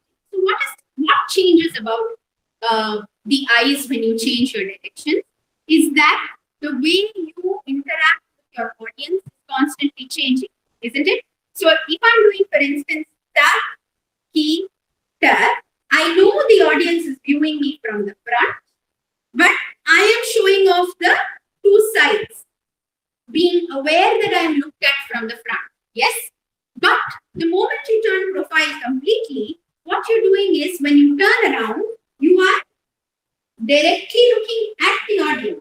I'm directly looking at you when I do this, right? Instead of, so we are both looking at each other in a very direct sense. Similarly, the diagonal also allows me to look. Once again now, you're creating a small play between looking away from the audience and looking towards them, right? So when I look from here, I'm looking away from them, right? I'm creating a certain mystery about this Anubhav. And then I go ta, ka, he, mind that I am looking at the audience member, all of them who are crowded in that direction. Okay? Kadhimi, ka. Once again, it's a inward pull, which is a mystery away from the audience. Ki, ta. Audience once again. So you're creating a small play with the audience, rhythmic patterns. Yes. And the other little thing to notice here is takadimi and takita creates different kind of punctuation. So these 5 rhythmic cycles, the reason why we go through this or go through said in the Solikati, this is how it's done in my footwork. But as you go into the layers, you can find so much of fun in doing all of these rhythmic patterns. So what we've created once again is a relaxed takadimi. Okay, takadimi takes its time to arrive, right? Takadimi. Takita is more quick and punctual. I don't take that much time to arrive back at the audience for takita. I'm creating a quick inward movement, a quick outward. Similarly, takadimi, takita. Okay. So shall we try that now with our feet? It's getting a little more complex now, I know. But let's try maybe only the first speed for Mishra. Okay? Diagonals and 4 and 3 combination. I'm going to do it along with you, and I'm going to ask Bhargavi also to do it with us. Okay? So you can watch either her or me for it. So when we start, again start in Samapadam, I will start. But now we are going to face up. G, B, T, ta, T, me, ta, T, ta, ta, ta, T, me, T.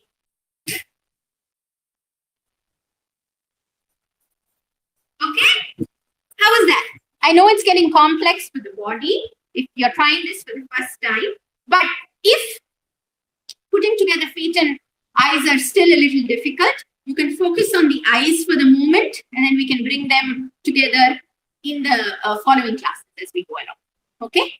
And now we have the last one left, Sankirnam, after which we can take a little bit of a break. But let's finish Sankirnam because we're really going at it. Let's make sure we have completed the set of 5. Okay? What can we do slightly different for Sankirnam? Let's employ one more movement. Okay? We have not yet explored we'll come back to the Pataka Hasta outside, right? With this hand. And we do ta, ka, ki, mi, ta, ka, ta, ki, ta. So what am I doing? Takka, takita, same as before. Takka is samam. Takita is the first Tishram that we did, right? The Pralokita Drishti Vedha. And only for Takadimi, I'm introducing a change using an up to down movement instead of a side to side. Okay, so we're going to do start from the top, look up. Ta, ka, gi, ta, ka, ta, ki, ta. Now, nothing changes when we do the left side here because up to down is up to down, right? So it's only the hand that changes. Ta, ka, ki, mi, ta, ka, but left and right. That's the only change. Ta, ka, ki, mi, ta, and your eyes and your hands. For the moment, focus on your hands and your eyes. And as we go along in the next classes, you can bring both together. If you're able to attempt it, then that's it. We'll do both together. Okay? So let's start. Right hand in Damara Chuda, left hand in Pataka. Aramandi position, looking straight.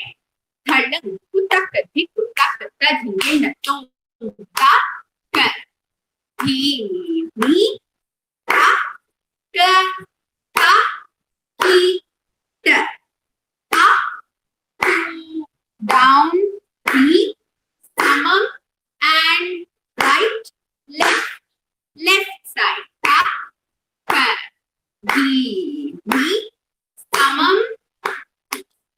I think that was solid work that we have done now on the Pancha Jati or Pancha Nade, the 5 rhythmic possibilities or rhythmic units within Bharatanatyam. Okay? And we've done a lot in the first 1 hour because not only have we gone through the rhythmic cycles, but we've gone through the footwork, the takta metta adavu that is associated with it, as well as how we can utilize hand and eye variations. Okay, wonderful. I think that's a very nice moment for all of us to just take a little bit of a breather. Let's take 5 minutes, have some water, clear our minds and come back. And if you have any questions for me in the meantime, this would be a nice time for me to take any questions that you have. Okay, about what we've just done or about what we did yesterday or anything else on Bharatanatyam. That's fine as well. I'm going to request Alankita to share with us if there is any questions on the chat of the channel. Synchronity required in the body, right, for you to do such complex movements, but that is what we are attempting to train ourselves in any dance, not just Bharatanatyam. The complexity is different and there are different variations of each, which is very art form specific, but as dancers, we are training for 2 interesting things, right? One is to allow your body to have this possibility to be, like I told you yesterday, be extremely symmetric, which in itself is not a normal thing for the human body. For you to have your weight evenly distributed, for you to have lines, absolutely symmetric right and left, if it's an eye movement, anything to be able to look like mirror images on the right and left. This is one thing. The other unique thing that we train with, which is what we've seen today, is when you create a variation between the right and left, which are very, there's a counter dynamic over there, right? So one side is strong, the other side is soft, right? One side you look with a straight body, the other side you look with a bent movement. So you're creating also this ability for the body to mold itself and to do whatever it is that it so wishes. So we're really fine-tuning our instrument, which is the body, right? To be able to create any eye separately, body separately, hand separately, helps you bring these things together in harmony, right? While really understanding how the body works. Let's see. Do we have any questions at this point of time? Perhaps not yet.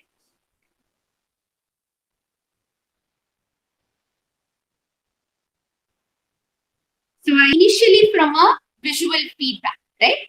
Initially, it starts simply by a teacher sitting in front of you and saying your right hand is lower than the left, or your right shoulder is front, your right shoulder is in the bottom. So all of these things are extremely normal, and that's how our bodies are made, depending upon each of us, right? Different parts of our body land up becoming stronger or weaker Once again, because of the way we use our body, right? Right from childhood, we get habits of leaning on one side or wearing our bags, school bags just on one side. So we are creating habits for ourselves that is making our body asymmetrical, which it is not intrinsically, right? Your bone structure, your muscle structure is not asymmetrical at all, but we are creating those habits for ourselves. Of course, simply the fact that we write with our right hand makes it much more finer, right? Our grasp in our right hand is much more finer than it would be on our left, or if you write with your left the other way around. So what you're in fact retraining your body is to go back to its original state, which is supposed to be symmetric, but it requires a lot more training because we have to do a lot of unlearning of everything that we may have done through our lives, right? So initially it comes with visual feedback from a teacher. You can take a little bit of assistance from mirrors, only a little bit. You cannot do that all the time, where you watch yourself in a mirror and you correct and you say, oh no, my right hand is up now, so I have to bring it down. Or my elbow is going down, so I have to bring it up. So I look at myself and I correct myself. These are all ways in which you begin. But the most important way is for you to create a training of understanding your body from within, right? So the body has a very, very interesting ability to do this, because if I place my hand on top of my head, let's say, okay, how do I know if I close my eyes, do I still know that my hand is on top of my head? Yes, I do know, right? It's not that just because I close my eyes, I say, oh my God, where is my hand? I don't even know where my hand is. No. The body has an ability to understand placement of our everything, our limbs, our feet, right? Our head position. Spatial understanding is actually a ability the body has. So the third stage, after your visual input from your teacher, visual input for your own self from a mirror, what you want to build is this ability to understand. So if I have my eyes closed and I take my Natyarambam, what is that we're trying to create about the body? Okay. Do we have anything else? Let me quickly check. Oh yeah. So thing to be called a style or no. Like you can't put down a checklist and say, okay, XYZ, then this is called now a Bani, or this is called a Gharana, otherwise it's not called. There's no such thing. What becomes a Bani? What becomes a Gharana? Something that has created an identity for itself.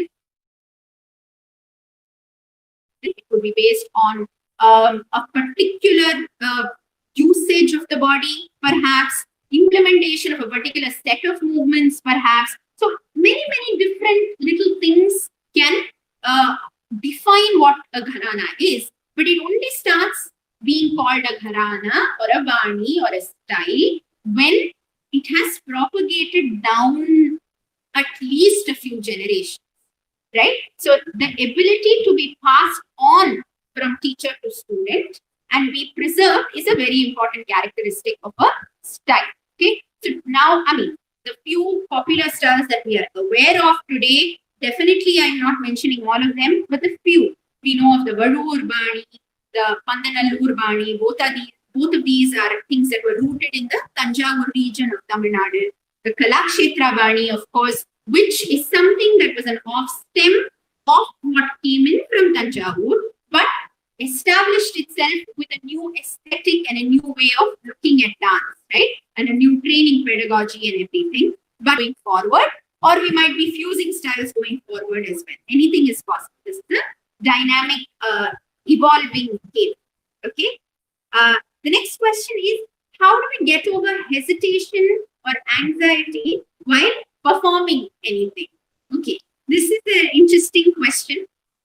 I think practice, I would say, is the only way, in the sense that I remember when I used to go on stage as a little girl, I would always hear of being in front of people and performing in front of stage.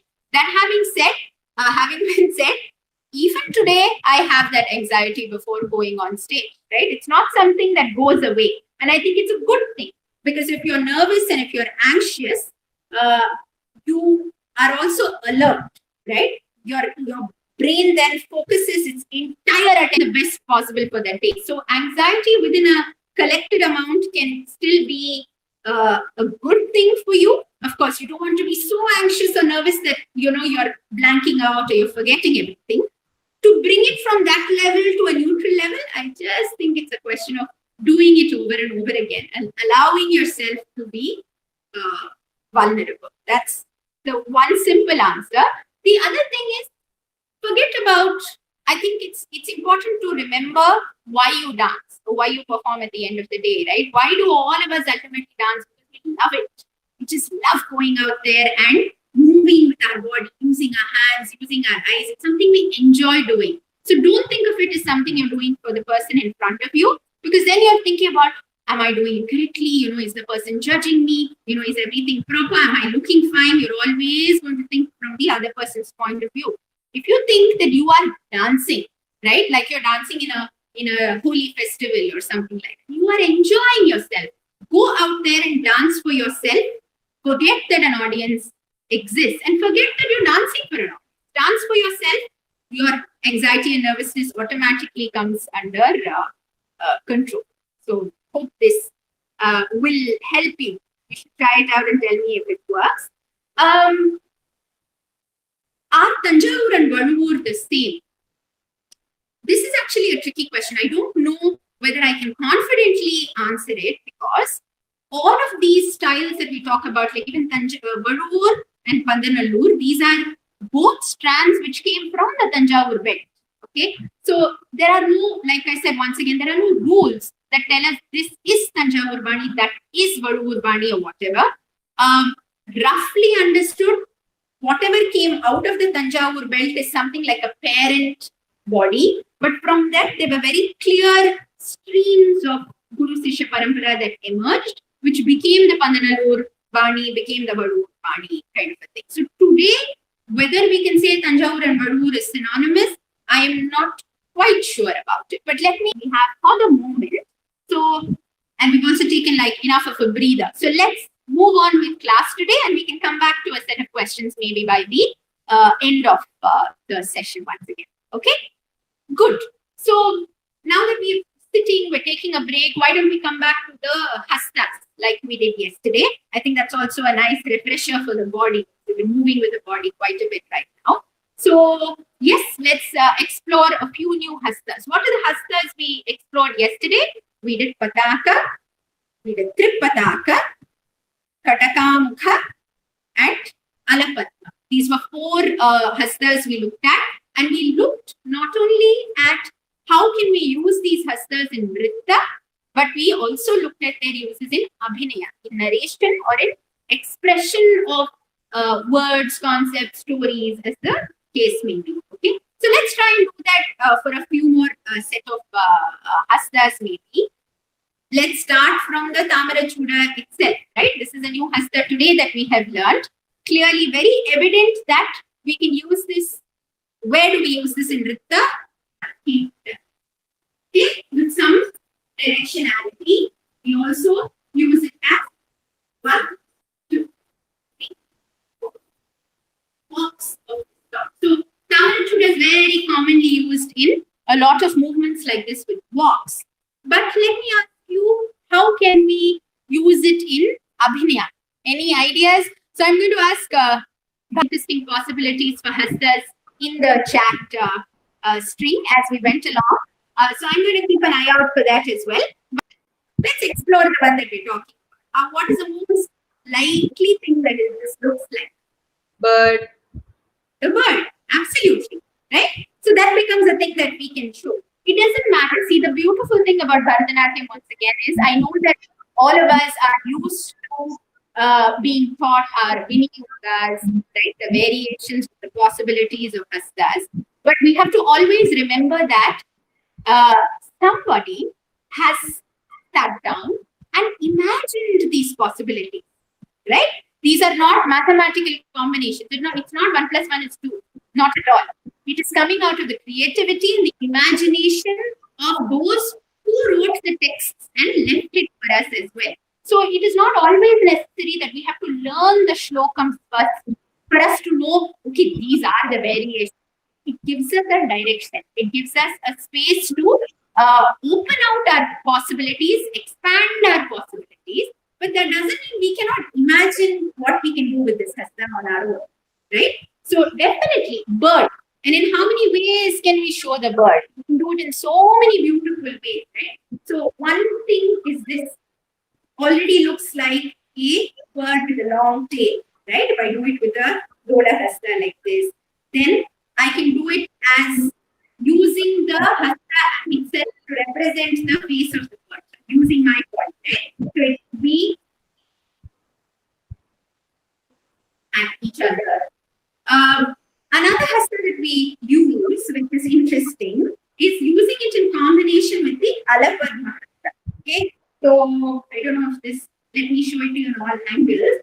So when you use this with by kind of a shaking Alapadma hasta behind, it also looks like another bird. Oh, I'm not sure what is the name of this bird in English, but you've seen those plump birds with those very fluffy, colorful feathers at the back. So this is also a way to show. So different kinds of birds, and it's really it's limitless, right? The possibilities that you can do with it. So that is Tamarachura. How about we take some other variations of hasta? So let us, for instance, let's take Shikhara hasta, because this is a hasta that we all use while doing our namaskara, right? So it's a hasta that we are familiar with. Like you can ask why. Why? What? Do it properly. Show it to me properly. Don't hold it down. Yeah. Nice. Yeah. So asking questions, right? What happened? Where are you going? What is this behavior? Right? Any question can be asked with Shikhara, because we all of us know we do that in normal life also, right? Say, what is this? This is a common thing that we do. Yes, nice. What else? We can show a bow and arrow. We can use it as a bow. Yes, a bow and an arrow. So I have to do it in combination with this for people to understand that I am using an arrow with the string of the bow. Okay, very nice. Then anything else? You can show this Shivalinga. Absolutely. So we use it to show Shiva in his linga, Shiva linga form. Was very nice. Okay, so I'm seeing some comments. I think for the Tamarachuda, where people are saying we can show a parrot or a peacock, of course, which is what we show, right? This is something that looks like a parrot. For a peacock, we may not be able to represent the peacock as such as a bird, because it can be only the face and the beak of the bird, right? But we have to use possibly another hasta, because the feather is the distinguishing feature of the peacock. So that's something, if we want to specify to the audience that it is a peacock, we may want to use this in combination with this, or sometimes also we do it like this, okay? But this is like just an improvisation on what we do, right? Again, but it's the feather that denotes a peacock much more than the face, isn't it? So we might have better ways of showing the peacock. And someone says, Sandhya Jayan says, Shikhara, we can show male figure. Of course, that's very, very right. So we use this to show a man, okay? And similarly, usually the Mrigashirsha is used to show the woman. Okay, so this is the man and the woman. So that definitely is a way of indicating any man. Very nice. Lovely. Yeah, anything else, Bharati, for Shikhara hasta? Yeah, you can show the bell first. Bell. Very nice. So you use it like this to show the bell that is used in a temple, or is used to call somebody, like it could be the bell that they have in a school, right? Anything. Yeah, absolutely. Very nice. There is a very nice comment from Sonika who says, Bharatanatyam or dance or art in general also calls for the fact that it is not a science class. It is not what I say, what you understand, there is one-to-one correlation between the two.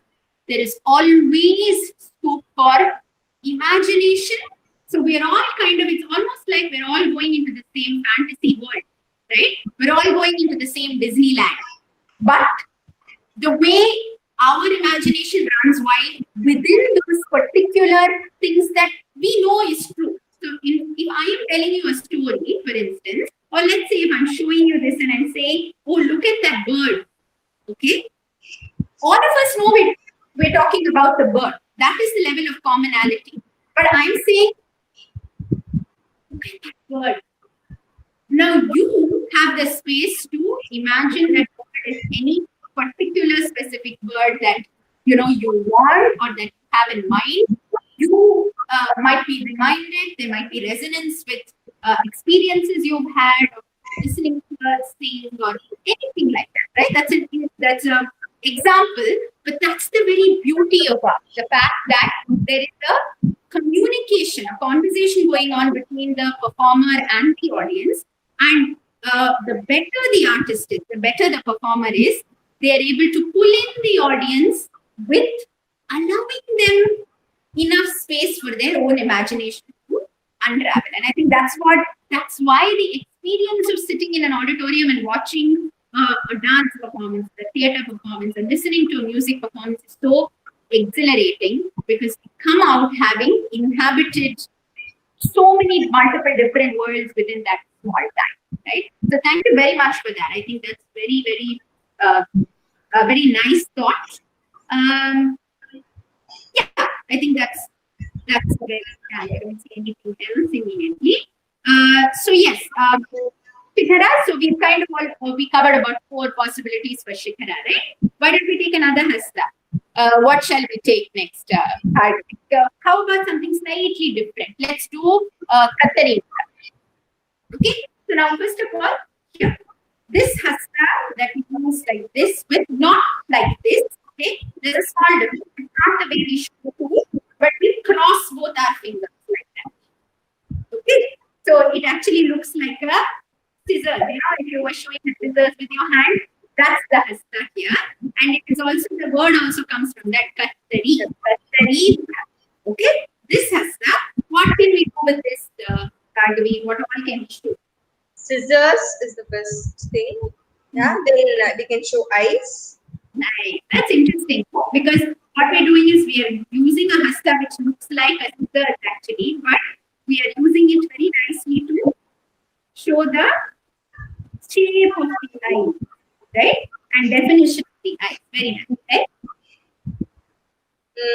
Then you can show, like, one thing is different from the other, you can show this. Yes. You need to show your hand slightly higher, because right now it's too lower down. Yeah. So this is a very interesting one. To show something that is different, not the same as, or another one, right? When there is this concept of another, someone else, not this, we use this movement. It's the movement of the hasta. Okay. So the kattari itself doesn't show all of these things. But when you use the kattari like this, okay, you are saying it's not this, it's the other. Or it's not the same as this, it's different. Okay. Or another one, the other person, right? Anything to denote something like that. But now we see that it's intrinsically tied in with how you use the hasta. You cannot tell somebody, Kattari Mukha shows difference. Another one. No.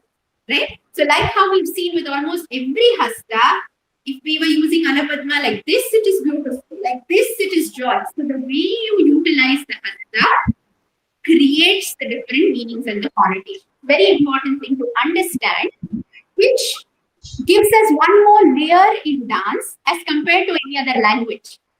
Right? In a language, if I told you apple, apple means an apple. Right? It means that fruit, and it doesn't matter in what tone I tell you apple, it still means that one object, that one fruit that we all remember.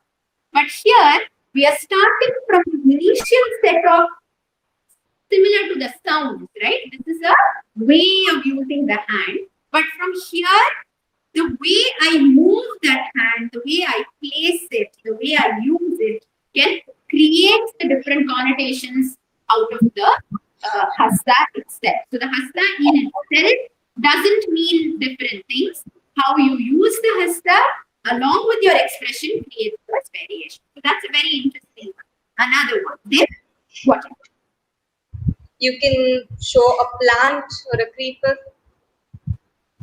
Very nice. A creeper, particularly a creeper, not just a plant, but because why? Because the sense of this, right? If I use it like this, right? If I use it in a rotating sense, right? And I do that, right? That it has a very we're not showing something that is strong and sturdy, right? We're showing something that is very delicate. That it has the capacity to show something delicate. So a creeper, or it can also be shown like this, something that grows not straight, right? But there is a twining, delicate aspect. Very nice. Good. You can also show, like dye. Dye. So once again, ask for expression for it to make sense to it, right? Very nice. I'm just checking to see. Nice. So for Khattari Mukha, more than one person, Sandhya and Prarthana, have said you can show hair. Of course, that's very true, right? We use the Khattari Mukha to show the could be hair like this. We also use it to show curly hair. Yeah. Like that. Okay. Very nice. And also to show leaf. How do we show leaf with the Khattari alone? I'm not very sure of that right now. I think of that. You can show parts of the plant, yes. It's possible that I'm missing a existent Vinyoga of Khattari Mukha, but please do share with me how we can do it with Khattari. That would be very nice. Someone has said to show anger. Yes. Dhriti has said to show anger. Again, it depends maybe how we are using it to show anger. So it may not be anger generically, but normally we tend to use it when we're showing Shiva's third eye, right? We use it to show his eye as well. So when he opens his third eye and he burns you down with that. So it is used to show the fire or that fierceness emerging from his third eye. So in that sense, anger, yes. And Rashmi says a flying bird with Khattari Mukha. How do we show a bird with Khattari Mukha? Rashmi, can you share with us what you're thinking exactly? Because that's a very interesting idea, but I don't know how. Sanjay says to show lightning. Very, very interesting one also. Yes, we use it so because it's a hasta which allows you to actually show that shape of the lightning as that. Also to show the speed, right? That conversion of that hasta can create the speed at which the lightning strikes something, and to show someone is falling as well. So anything to show dropping of something, right? Thing or some person, anything. So once again, we're using this transition, right? Or hasta from here to there to show something has dropped. It has fallen, right? It is not its original place. Very, very interesting ideas coming up over there. Lovely. And why don't we move on to another hasta? I think we've done a lot with Khattari Mukha actually. What else shall we do? Suchi. Shall we try Suchi? Which is a seemingly very, very simple one. Okay. So this hasta of the way we show one, the way we show the number one, is the hasta which we call Suchi. Okay. Suchi, I think the word means needle, pointed, right? Something like that. Anything that is pointed. Because do you remember in our Pada Veda, we had the word Suchi Pada. What does Suchi Pada mean? Pointed foot, right? Something that is pointed to its very tip, something that is tapering. That's what the word means. And therefore we use this Suchi. So what can we do with Suchi? Suchi, we can show 1. Why do you think that will denote God? If face is upward, right? So Then yes. So what you do is what is it that you're doing? You're pointing from your heart, okay, to there, right? You're creating a connection between this and that. Just pointing to the sky, because God is not in the sky. He's not sitting above you. He or she is not sitting above you, right? So we wouldn't just use it as a pointing mechanism, no? But to make a connection between what is you and what is beyond you, what is above or larger than you. Okay, so in that sense, yes, what you can show some place when it is combined with Alapadma. You can show this. combined with Anapadma, yes, we use this hasta to show a city, that denoting a city, and we are pointing at this. This is a very stylized thing that we use in Bharatanatyam technique. But pointing of any kind. Yeah. Or it can be pointing to something that is on the floor. What is that? Right? Or look at that person going, right? Or look how tall this thing is. Anything. So pointing towards anything, bringing attention to something. Very nice. Anything else? Yeah, to scold, like to scold or yeah. To scold. Yeah. Yeah. How dare you do this? Don't you dare do it again. Don't you do this? Right? Yeah. To reprimand somebody. So that's a very common thing that we use in our daily lives, for sure. There. To show that something very thin, like so thin. Yes. So if you're showing something that has become very thin and weak and frail, once again, only when done with the expression that is being done. On its own, we cannot do this. And imagine that it shows, this shows something that is curvy, but when done with that expression, it shows something that has become very weak and become very frail or thin. Right? You can show the world. Rotation is an indication. So this is also a stylized hasta in the sense that, of course, none of us show the earth like this. If you ask a child to show the earth, they're not going to do this. But why do we use it? Because of the constant rotation. It never stops, right? It is a constant rotation. So we usually use this to show the world, the universe, as such. That's the case we do. Some very nice thing from Pratna to show the sun, to show wondering, beating an instrument, staying quiet. Of course. So, quiet.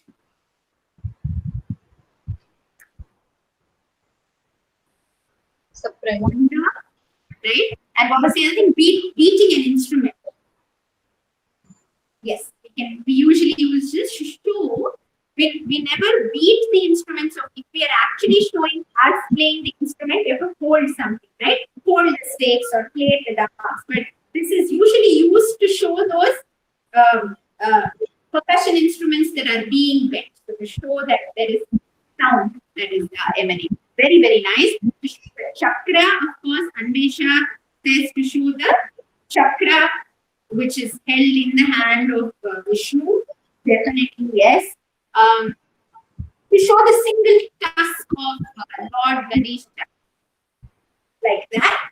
We can definitely use this Suchi to show the tusk of Ganesha, but there are so many other hasta variations also that we use for the tusk, where either use Shikhara or we use this also, right? So that you have a pointedness in both sides as well. But Suchi is definitely possible to think.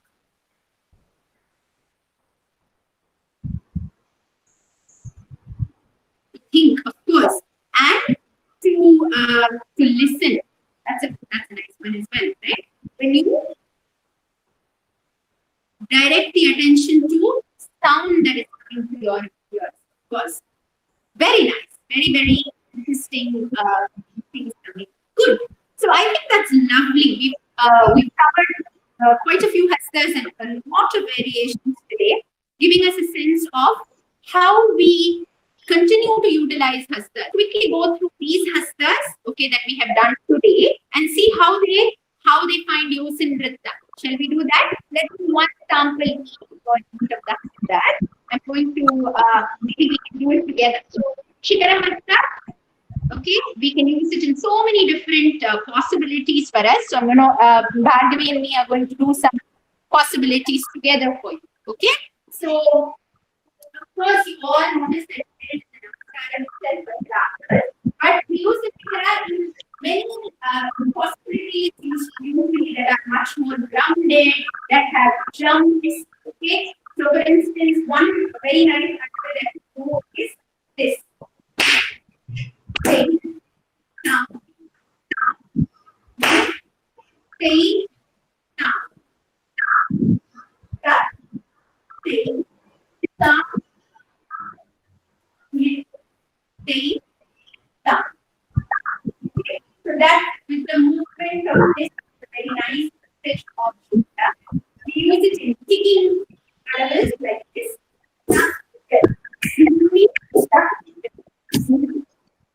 Kicks, we jump, and Shikara circular movements like this for actually plenty of Nritta hastas that we use with Shikara as such. What about Kartari Mukha? Bhargavi, will you show us something with Kartari Mukha? What do we normally use? We don't do too many adavas with Kartari Mukha. Say, say, say,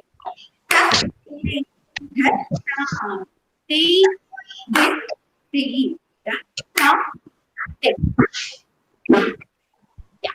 So we use Kartari to do movements that are with jumps, using the, once again when you notice, there is a flavor that is created in each hasta. What the hasta does for us is how we employ the thing in the situation of Nritta. Okay.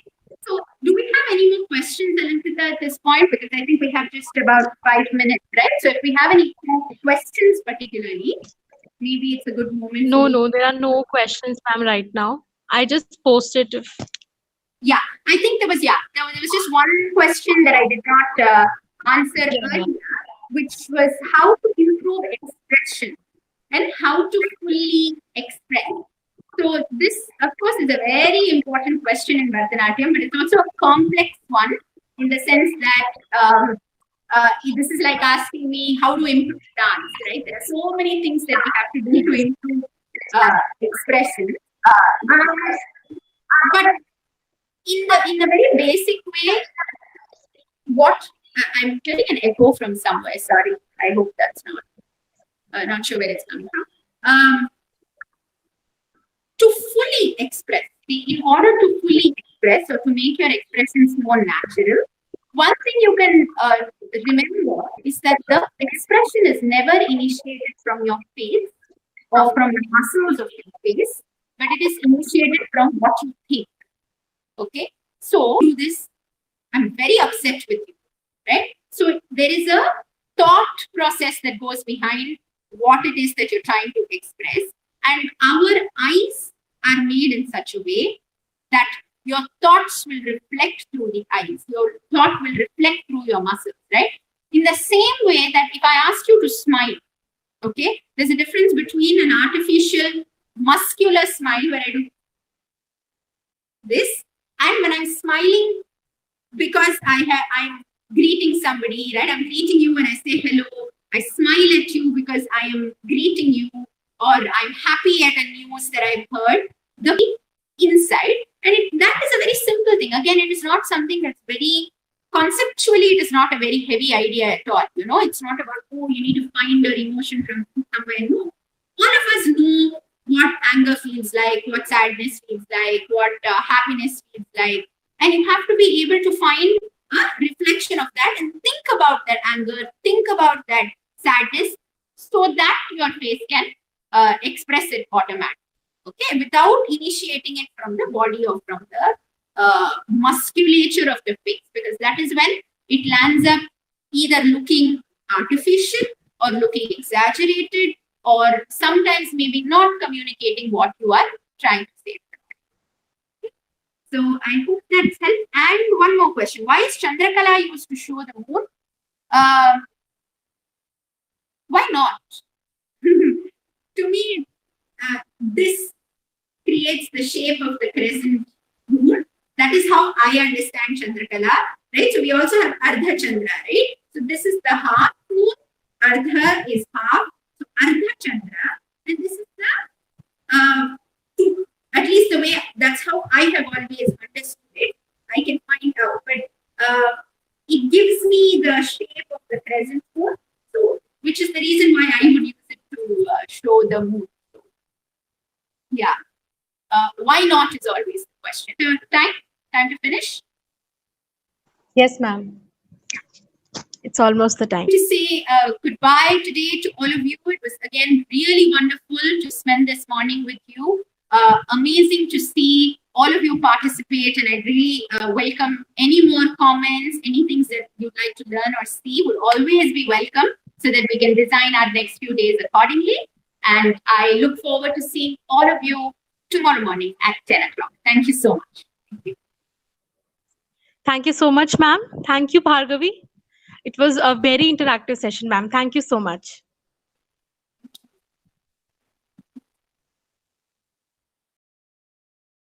And delegates, do join us for the afternoon session at 2 p.m. and evening session at 6 p.m. Thank you.